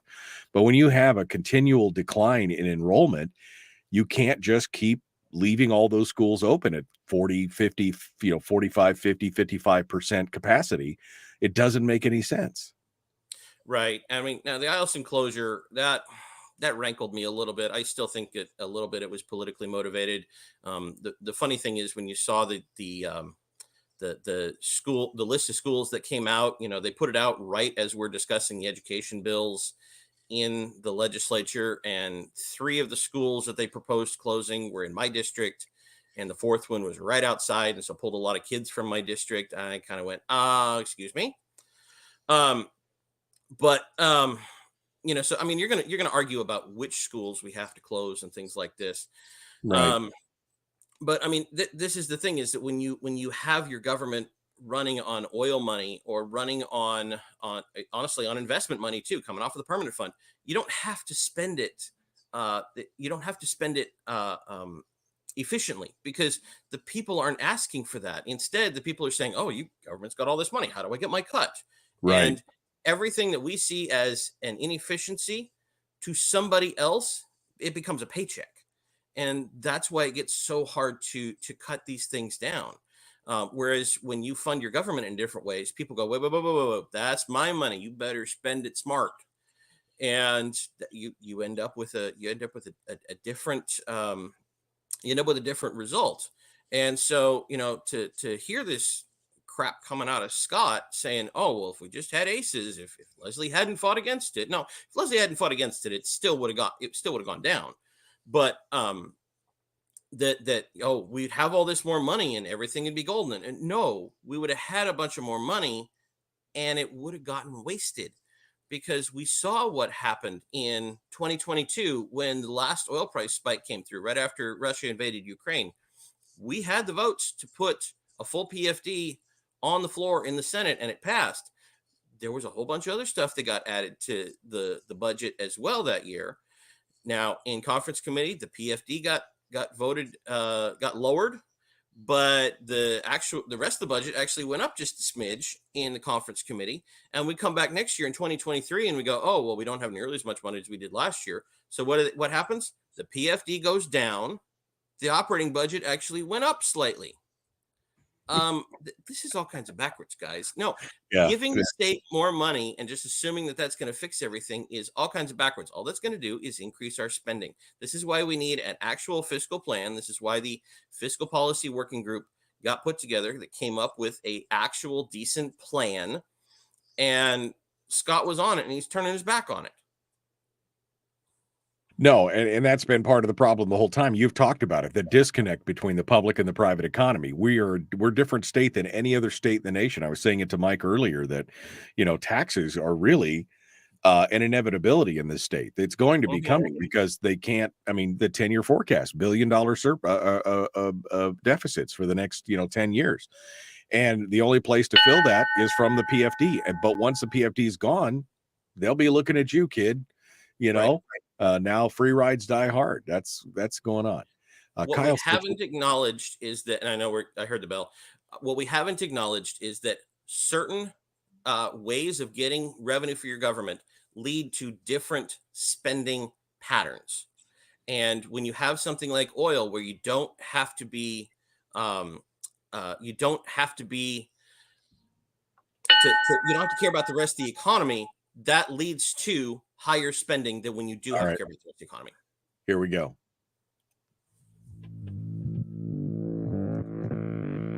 Public enema number one. Oh, wait, sorry. Public enemy number one, which makes more sense. On the other hand, he's a little bit of a pain in the Michael Duke Show. Yep. Welcome back to the program. Thank you for coming on board and joining us. Robb Myers is our guest. We've been talking about the race up in the interior, the Senate race between Leslie Hydukovich and Scott Kawasaki.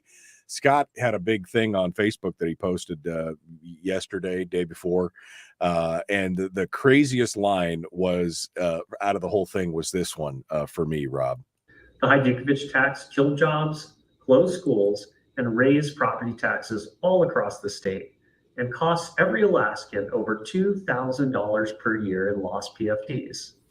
So this is a guy that didn't vote for the full PFD. I mean, even if that money had been there, would he have voted for it? I mean, he had a chance to vote for a full PFD. He had a chance to vote for the 50-50 PFD. He did, even if what he was saying was true, which I think you've already shown that it was not true. But even if it was, this is a guy that voted against the full PFD. So even if we'd gotten that $2,000 that he's talking about, would we have seen it in our pocket, or would it have gone to government?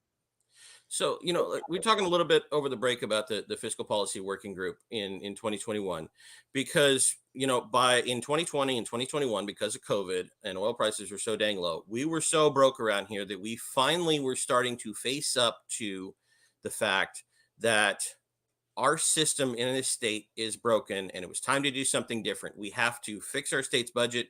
We have to stop arguing about the PFD. We have to fix our state's economy that is so dependent on that state budget.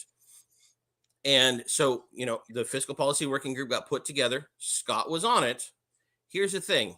After we had a special session in the legislature after the fiscal policy working group put out their recommendations, and behind the scenes, there was some talk in both the House and the Senate, but especially in the Senate, because that's what I can talk about, because that's where I was, that we were trying to put together kind of a PFD fiscal policy caucus to actually, push the plan to flesh out the details. Because what the fiscal policy working group gave us really was a framework, and you still have to, fill in all the little details. Unfortunately, they didn't have time to do that. They needed another month or so. And so we tried to put together this caucus of folks in Juneau that were down there for the special session. And Scott said no. He got invited in and said, hey, you were on the fiscal policy working group. Let's work on the details and solve this together. And he turned it down. What he did was he prioritized his ability and the ability of others to use the PFD and a few other things to make political hay over actually solving the problem. And what it's become clear, especially with these last couple of ads, is that Scott really doesn't care about the PFD. What he cares about is being able to use the PFD to whip up popular support for oil taxes. What he cares about is oil taxes. The PFD is just a means to an end for him. And he just wants to increase oil taxes so that he can increase the government spending again. And this is a bunch of hogwash. And we could see that these last couple of years, because and you and Mike were talking about this a little bit last hour. Scott had SJR1 in his committee that would have constitutionalized the PFD payout. So we stopped fighting about it. speaking of protecting the PFD, he had the opportunity, right? I mean, it was right there. Exactly. Now it's one committee out of 3, but he could have at least held some hearings, put it on the table, maybe even had the votes to pass it out of his committee to put it on to the next one to at least advance the conversation. And what happened? Over 2 legislative sessions, didn't hold a single hearing. And at the Chamber of Commerce a couple of weeks ago, somebody asked him about that, and he says, "Oh, we ran out of time." That's a bunch of hogwash. Instead, he held in 2023, he spent his time holding hearings on an election bill that he put on the floor and had to pull because he didn't even have the votes to pass it. In 2024, he kept hijacking other people's bills, including Sarah Vance's election bill. Right. And Thomas He spent all of his time on that. Yeah. And when he could have actually stood up for what he said he was standing up for, which was the PFD and the fiscal policy working group, and saying that he's actually going to help us solve the problem of our state's fiscal policy and our state's economy. And instead, what's he do? He's trying to score political points with bills that are never going to pass anyway. And oh yeah, there's a pretty good chance that if they'd actually made it to the governor's desk, they probably would have been vetoed anywho.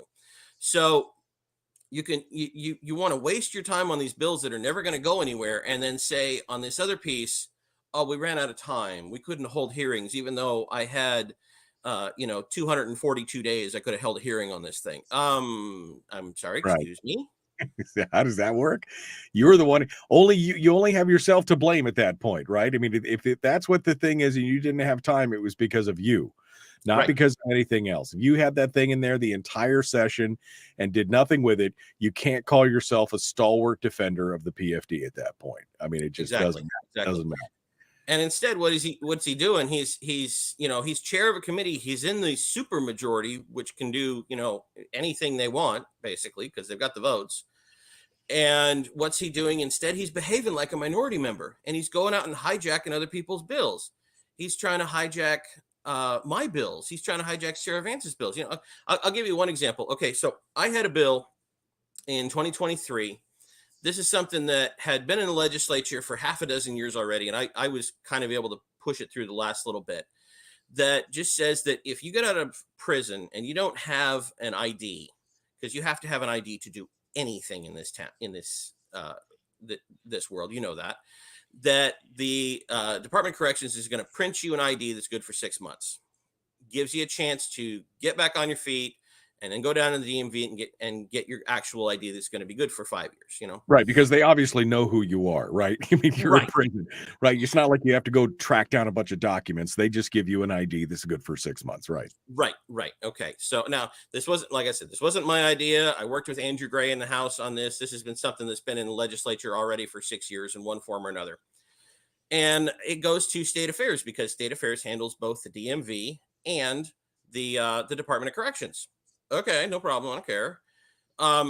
So we have a hearing on this bill in 2023 in State Affairs. It goes fairly well. And I get a call from Scott about a week later that says, "Hey, yeah, your bill, that's like, 2 pages long. I'm gonna add my virtual driver's license bill to it, so you can have your driver's license on your phone, kind of like you can put your insurance verification on your phone. That's, this 10 or 12 page bill that is very unvetted. I'm going to add it to your bill and then pass it out."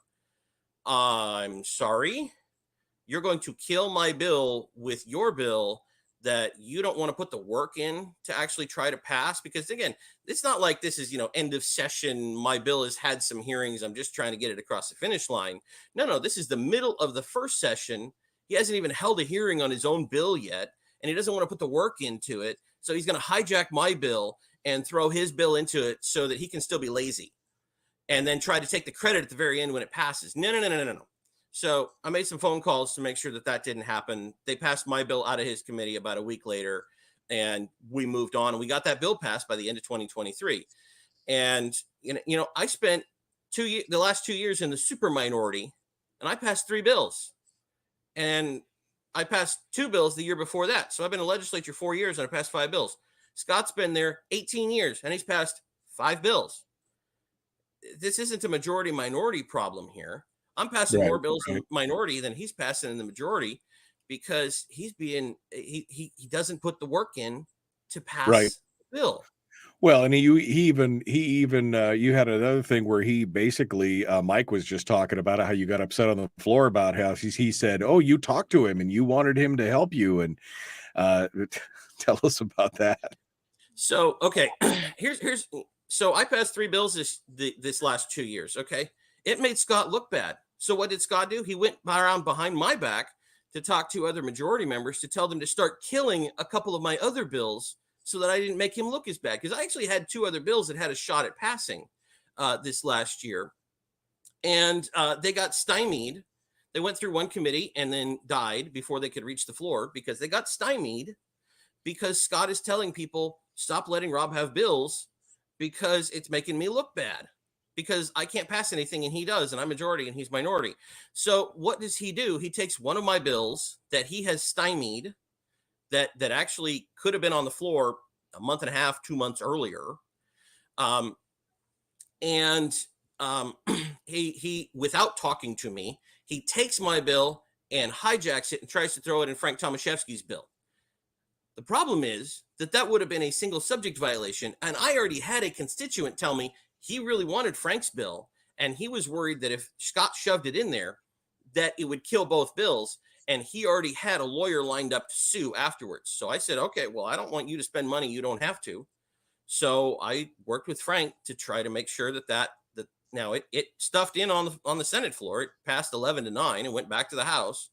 And I worked with Frank and a couple of others to make sure that the House didn't accept that because I didn't want my friend, my constituent, to try to spend a bunch of money on a lawyer bill he didn't need to. They brought it back to the Senate. The Senate wouldn't pull it. Okay, fine. I'm sorry, but he's trying to tell me, oh, I'm trying to help you. I talked to you about this. BS, you did. That's a whole bunch of hogwash. That is a whole bunch of hogwash. Okay. Yeah. I don't know how much time we got left here, but here's one of the ways that this started for me. Scott and I used to get along, and we can have different goals and different policies, and I can still get along with you. What bugs me is when you start to lie to my face or you start to lie about me. Okay. So 2 years ago, Kathy Tilton and I had a bill together that had to do with trying to protect your gun rights during a disaster declaration. Actually, Kathy passed it in 2023. I almost passed it in 2022. It died on the House floor in a procedural vote on the last day. Okay. So come 2023 comes around, I talked to Kathy and I said, hey, do you want to do this again or not? She hadn't committed one way or another. And then it's like the first couple of weeks of session, and all of a sudden Scott's putting this bill in. I'm like, okay, I guess you talked to Kathy, fine, whatever. So over the interim last year, so right around this time last year, I listened to a podcast that Scott was on, and somebody was asking him about that bill.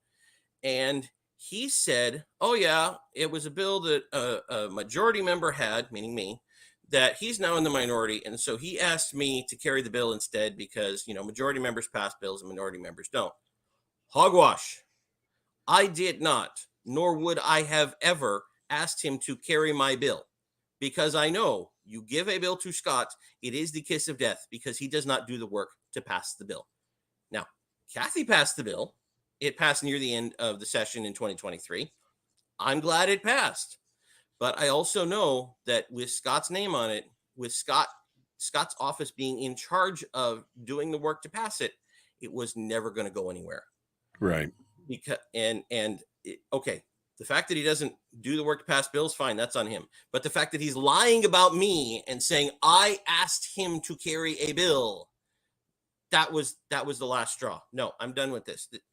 The man is lying about me, and he's got an interesting relationship with the truth. And we're seeing the same thing with some of these ads out here where he is having this interesting relationship with the truth and saying this your PFD is getting cut and it's this person's fault, even though I had a shot to stand up for your PFD with the fiscal policy working group to try to put together a group to actually support the PFD. I had the bill in committee to put the PFD in the Constitution, and I said no in both cases.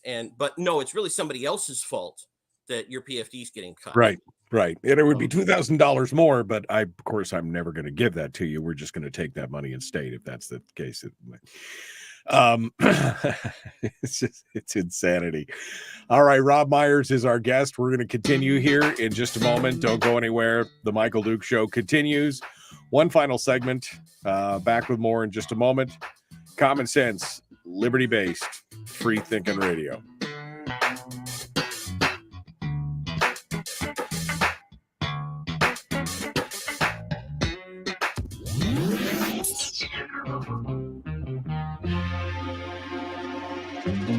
Listened to by more staffers in Juneau than any other show because their bosses told them to. And after what they just heard, oh man, they're going to be pissed. You're a bad, bad man. The Michael Duke Show.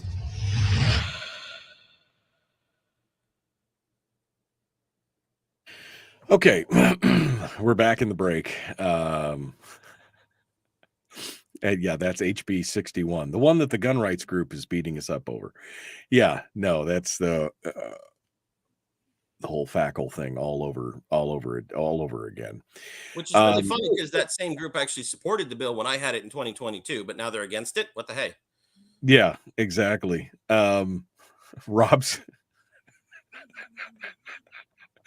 Rob's story has only served to cement my stance that we need to bring back honor dueling. I think we should bring back duels. I think we should. I'm okay with a pistol, but I don't know how to do anything with a sword. Yeah, no, I said that about 10 years ago. I said, I think we should bring back dueling. You know, that would stop a lot of this Facebook keyboard warrior stuff where they're like, okay, duels, pistols at dawn. Back up what you say, mister. And we'll see what it all comes down to. I'm just going through here. Ron Gillum says, bottom line is with the current makeup of the legislature, there's no political will to change, much less fix what is wrong. Until Alaskans replace the embedded politicians like Stedman, Stevens, Josephson, and many more, we can expect the same. This is what we've been talking about on the program for years, right? I mean, this is why the Charter of Changes said, number one, change the players. And we did a good job of changing out a lot of players, but we've got these entrenched business as usual people in there who had the institutional knowledge and the horsepower to be able to hold the legislature in sway and basically control the entire, you had 5-6 people controlling the entire legislature, and they were all the old business as usual crowd, right, Rob? I mean, that's been part of the problem. We got new ideas, we got new faces, but there was just a handful of old guard in there, and they're not letting anything change. They don't want to fix the problem. Well, and the other part of it is, you know, when we do change people out, unfortunately, some of the new people that have gotten brought in, especially in the 22 election, had the same ideas as some of the folks that got changed out. You know, somebody retires and we go, oh, okay, we don't have to deal with him anymore. But then he gets replaced by somebody who's, you know, basically got the same stances, you know, and it's like, well, all right, you know, 2 steps forward, 1 step back here, and we're fighting ourselves. And really a lot of what we're looking at here is, you know, from the last couple of years is this is the effects of RCV on our legislature. RCV encourages you to just do more of the same rather than actually come up with new ideas and actually solve the problems. You know, right? No, it's and that's been a constant problem. Instead of solving the problems, we're just perpetuating the cycle. That's what's going on right now. They're just perpetuating the cycle. Kelly says, I was at a garage sale this summer and Scott came walking in. I was polite. The owners of the property loved him. I asked them why. I said, why are you voting for this man? The woman said, he sends me Christmas cards. I said, you pay for those. I gave her a bunch of facts about Scott, and Scott walked away. That's one thing. Scott has always been very good about engaging his electorate. What they don't realize is that he's using their money to engage them, right? Christmas cards, birthday cards, everything else for all the constituencies, all this different things, this outreach that he does. But it's all being paid for by the state and the constituency themselves, you know. I'm glad that's all coming out of the office account. He's using the office account to effectively campaign for himself, and he's been doing it for years. And you know, now this last year, what we have seen is he's had his staffers out campaigning for him and flat out admitting to people when they show up at their doorsteps that they're actually on state time. They're getting paid by the state while they're out door knocking for Scott. that's not just an ethics violation, that's illegal. How is that being allowed? I mean, why is there not Right. an APOC complaint or a administrative complaint on something like that? Part of the problem is that, so basically the way they set the ethics laws up like 15 years ago or something is they said, okay, we don't want people filing a bunch of bogus ethics complaints against somebody while they're running for office. You can see how that could be weaponized. The downside is that means that there's like about a 3 or 4 month gap every year where you can do whatever you want ethics wise, and they can't report you for it. And by the time they can report you for it, either you've lost the election and it doesn't matter, or you've won the election. And if somebody files a complaint, it just makes them look petty. So you kind of, it's one of those cases of, I understand why they did it, but it's leading to this horrible set of unintended consequences. Well, I mean, we're not just talking about ethics, though. We're talking about an actual violation of state law. That's different. Right. I mean, that's a different thing. That's where you can get dinged for it. And, right. And I'm sure come December and January, I'm sure some of these things are going to come to light a little bit more. But unfortunately, because of how they wrote the rules, you've got kind of this window where you can't actually make the complaints, or you can talk to them about the complaints, but you can't file it formally. And so we're kind of stuck for a little bit. Yeah. All right. Robb Myers is our guest. We are getting ready to jump back into it. One final segment. You want to talk about ranked choice voting? I guess that's we got through all the other kind of points about the interior. Do you want to comment on the southern race down with Bjorkman and Carpenter? Well, we can talk a little bit about RCV. I want to talk a little bit about Leslie too. I've spent all this time attacking Scott. I want to say a couple nice things about Leslie too. Okay, here we go. The Michael Duke Show, Common Sense Radio. I'm going to sneeze. Let's get to it. Here we go.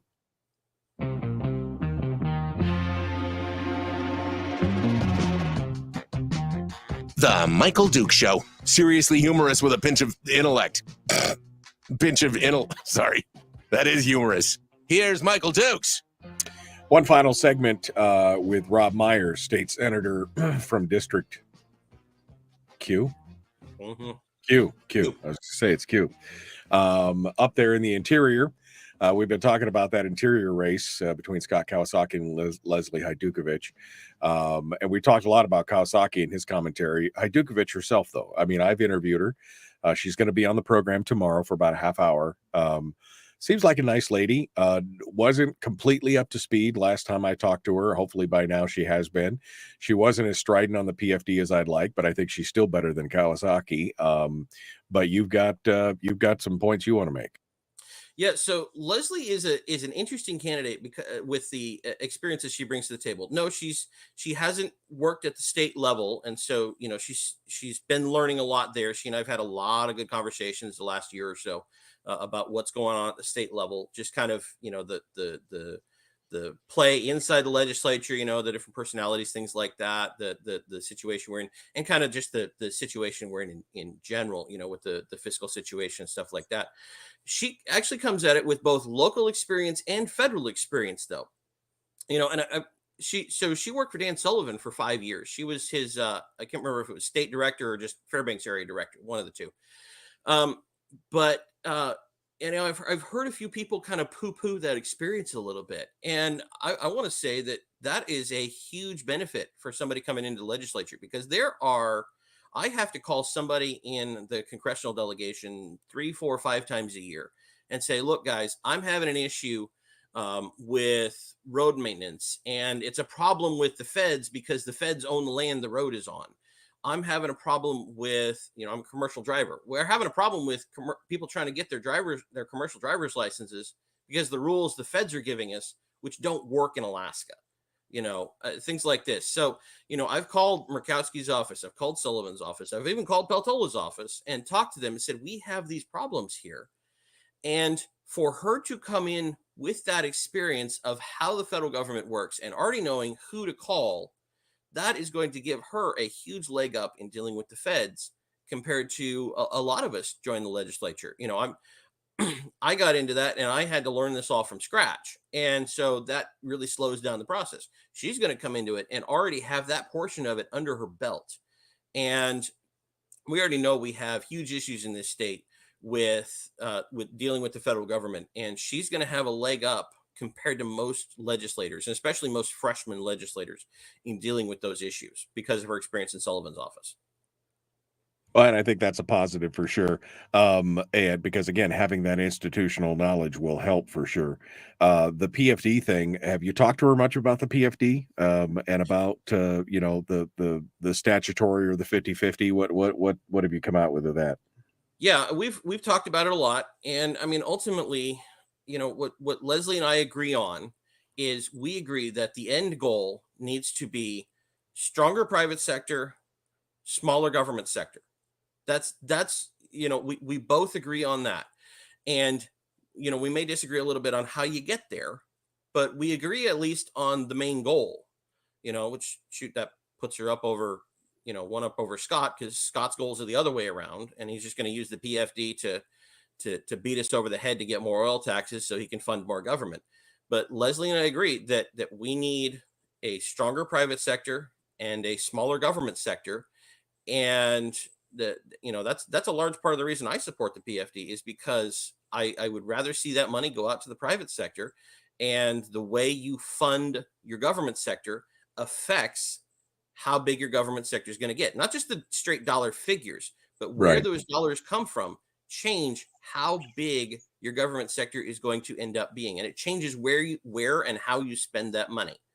So we've had some good talks about that. Let's move on to any final thoughts before we move on to ranked choice voting. But that's kind of what I want to go to is ballot measure 1 and ballot measure number 2 for you. So let's talk a little bit more about Leslie's experience at the local level. So she was on the school board for 6 years, and she overlapped with a lot of your time on the assembly, if I remember right. And she was president of the school board for 5 of those years. Now, you've talked about how when you were on the assembly, you were like, one of 2 conservatives on there for a good chunk of your time. Leslie was one of 1 or 2 conservatives on the school board at the same time, and yet they elected her president. That tells me something about her qualities as a leader, as a consensus builder, that even though she didn't ideologically line up with a lot of the folks that she was serving with, they still elected her presiding officer. And that is huge for me. And we know that education is going to be an issue again, because they didn't get everything they wanted this last time around. It's going to come up again. And we're going to be talking about funding. We're also going to be talking about policy.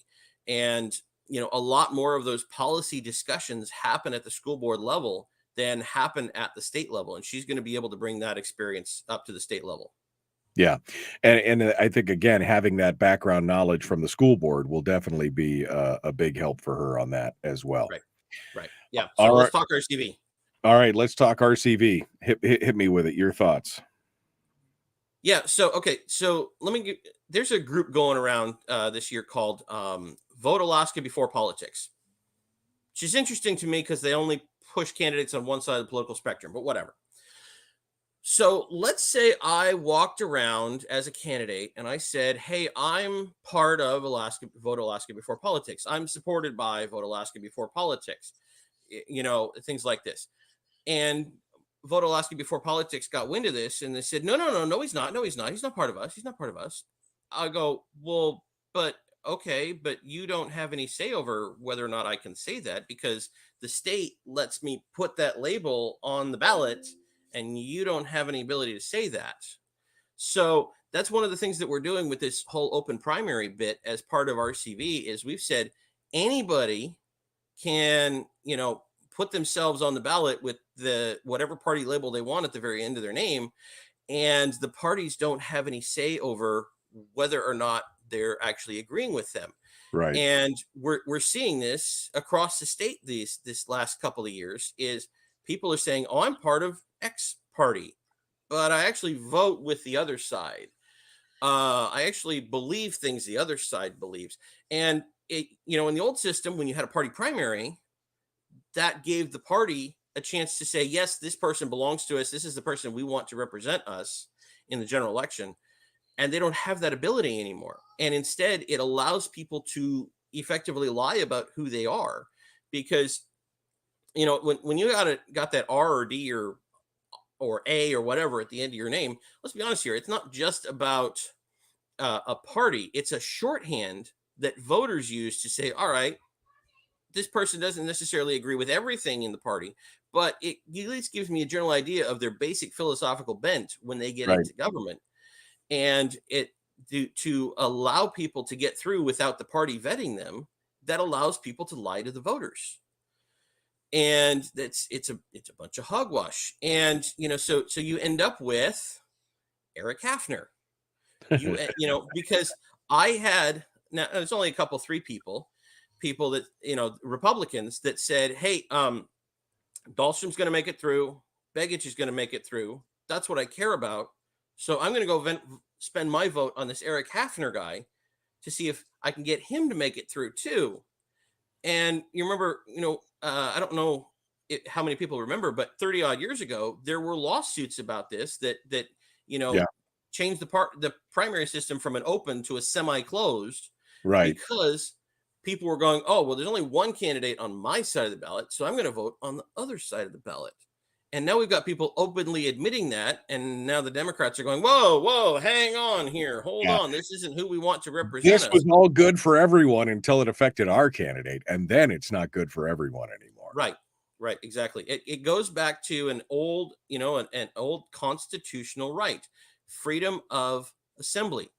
You have the right to assemble with the ones you want to. You also have the right to not assemble with the ones you want to. Freedom of assembly, freedom of association, however you want to phrase that. And, that is where a lot of this came from. We never had a fully closed primary. We used to have a fully open primary, and it went down to a kind of semi-closed. That's where, you've talked about a lot in the last couple of months, is right. You could vote in whatever primary you wanted, unless you were already registered a member of a party, and then you had to go into that party. So you couldn't be a D and vote in the R primary and vice versa. Because there is this issue of, and the Alaska Supreme Court agreed with this, there is this issue of freedom of assembly, freedom of association. If you are going to say, I'm part of one group, but then I'm going to come in and vote on who is going to represent the other group, there's something wrong with that. And that's part of what we've been dealing with this whole jungle primary bit. It's not even an open primary. It's a jungle primary. Right. Those are two separate things. And I don't think we've focused enough on that causes, I'm not a big fan of RCV. There's plenty of problems with that too, but the jungle primary is even worse than the RCV part, in my opinion. Yeah, no, that is true. I think that the worst component of this is the jungle primary, because that sets up what ends up in the ranked choice voting component of it. I would like to see them both go, but especially in most importantly, the jungle primary component. We're down to about a minute here. So final thoughts on ranked choice voting. Obviously, you are a yes on 2 at this point.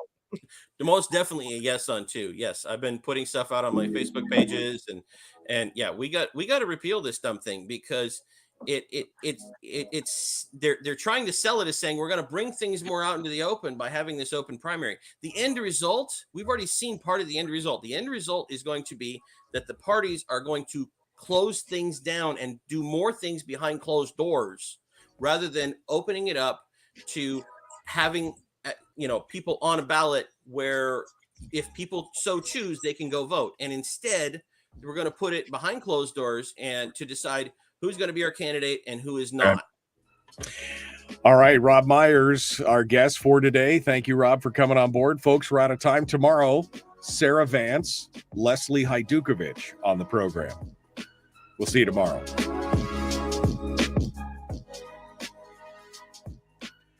That's the biggest problem with this whole ranked choice. And I love the ads that are out there. They're desperate to try and keep ranked choice voting, because they're using Alaska as the stalking horse to try and get RCV out across the entire country. But I love the ads about, the political elites want to bring it back to the political elites. And I'm just like, the Democratic Party just filed, and in their own filing, they said they didn't want Hafner on there because he would take votes away from their preferred candidate. That's what they said, their preferred candidate. And that's exactly what our argument was in the Palin-Begich thing, is it's the same kind of thing. This doesn't make any sense. Why are we doing this? And I think the Democrats know this, and that's why they did what they did with Al Gross 2 years ago, where he made it through, and he actually had more votes than Peltola. And what did they do? Well, the rumors going around, I don't know exactly the details, but the rumors going around that they had some sort of blackmail on him, and that's how they convinced him to drop out. Yeah. Yeah. And so that's what I'm saying is this system encourages, they're saying, oh, well, we're going to give power back to party elites. No. What the current system does is it encourages the party elites to have more of a say behind closed doors.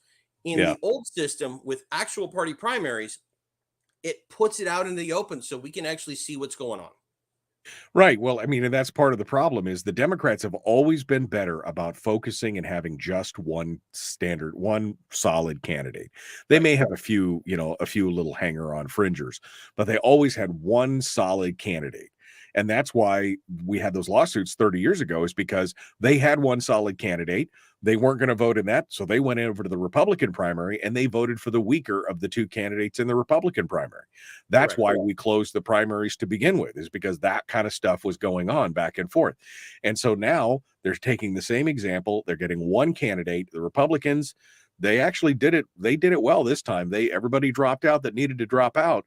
But ahead of that, it looked like it was going to be another food fight between the Republicans, and they were going to beat each other up and let Peltola skate in. So again, the jungle primary is the most. Now, the dark money component is still there. That's not even being touched by this ranked choice voting thing or by this ballot measure. And so although they tried to use that in the ad early on, I love that. They tried, dark money, and they said that up front. But now it's all about the political elites want to take away your. No, the political elites don't. What they want to do is the parties want to have their own. They want to have their own say in who is represented, because they're clubs, right? The Democrats or Republicans, they're political clubs, and they want to have a say in who represents them in the election. That's it. So yes on 2, no on 1. I'm assuming from you. Mm-hmm. No on 1. Okay. Yeah. All right. Any final thoughts here, Rob, before I let you go? Whew. We got a lot of work ahead of us. Both the House and the Senate are sitting on a knife edge as to whether they are going to be, Republican majority or Democrat majority. There's a couple 3 races in both sides that could go either way, and just get out and vote. I've been encouraging people to go early vote. Looking around Fairbanks here, and I know you've talked about this a few times already.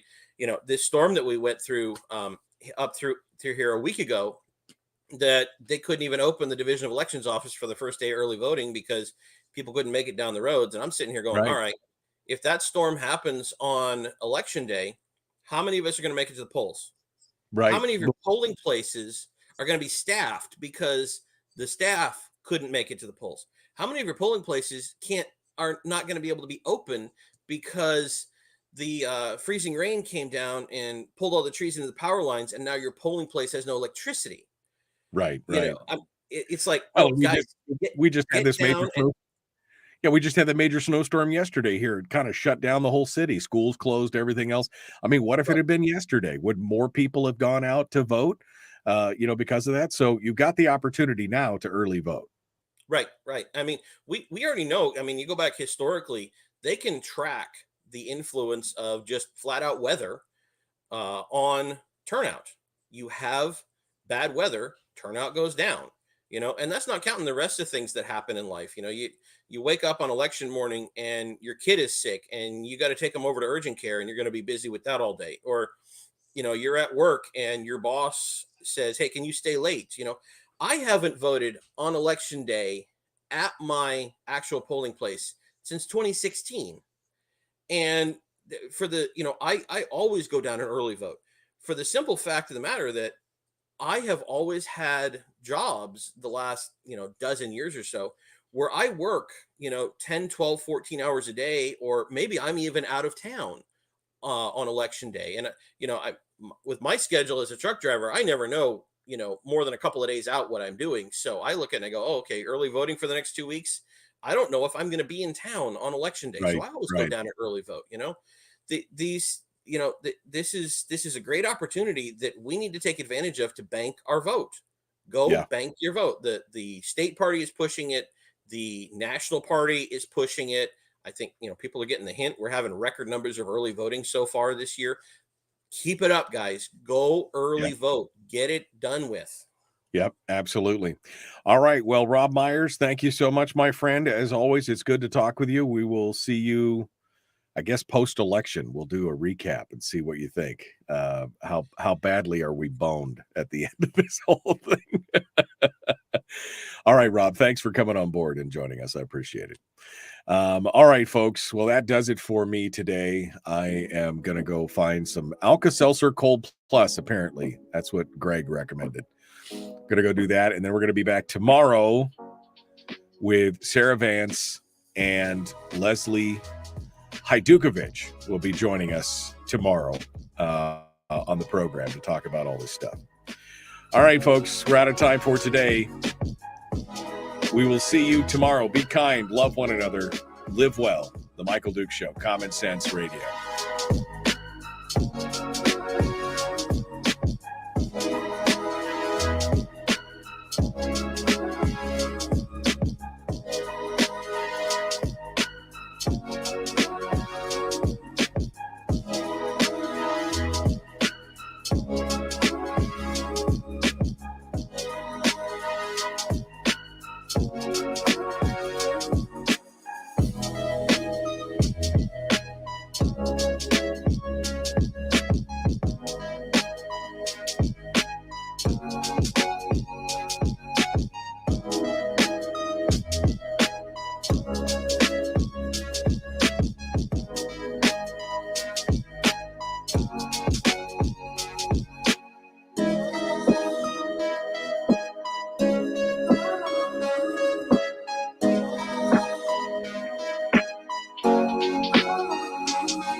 We've shed our terrestrial radio skin, and now we are slimy lizard internet people. It's the Michael Duke Show.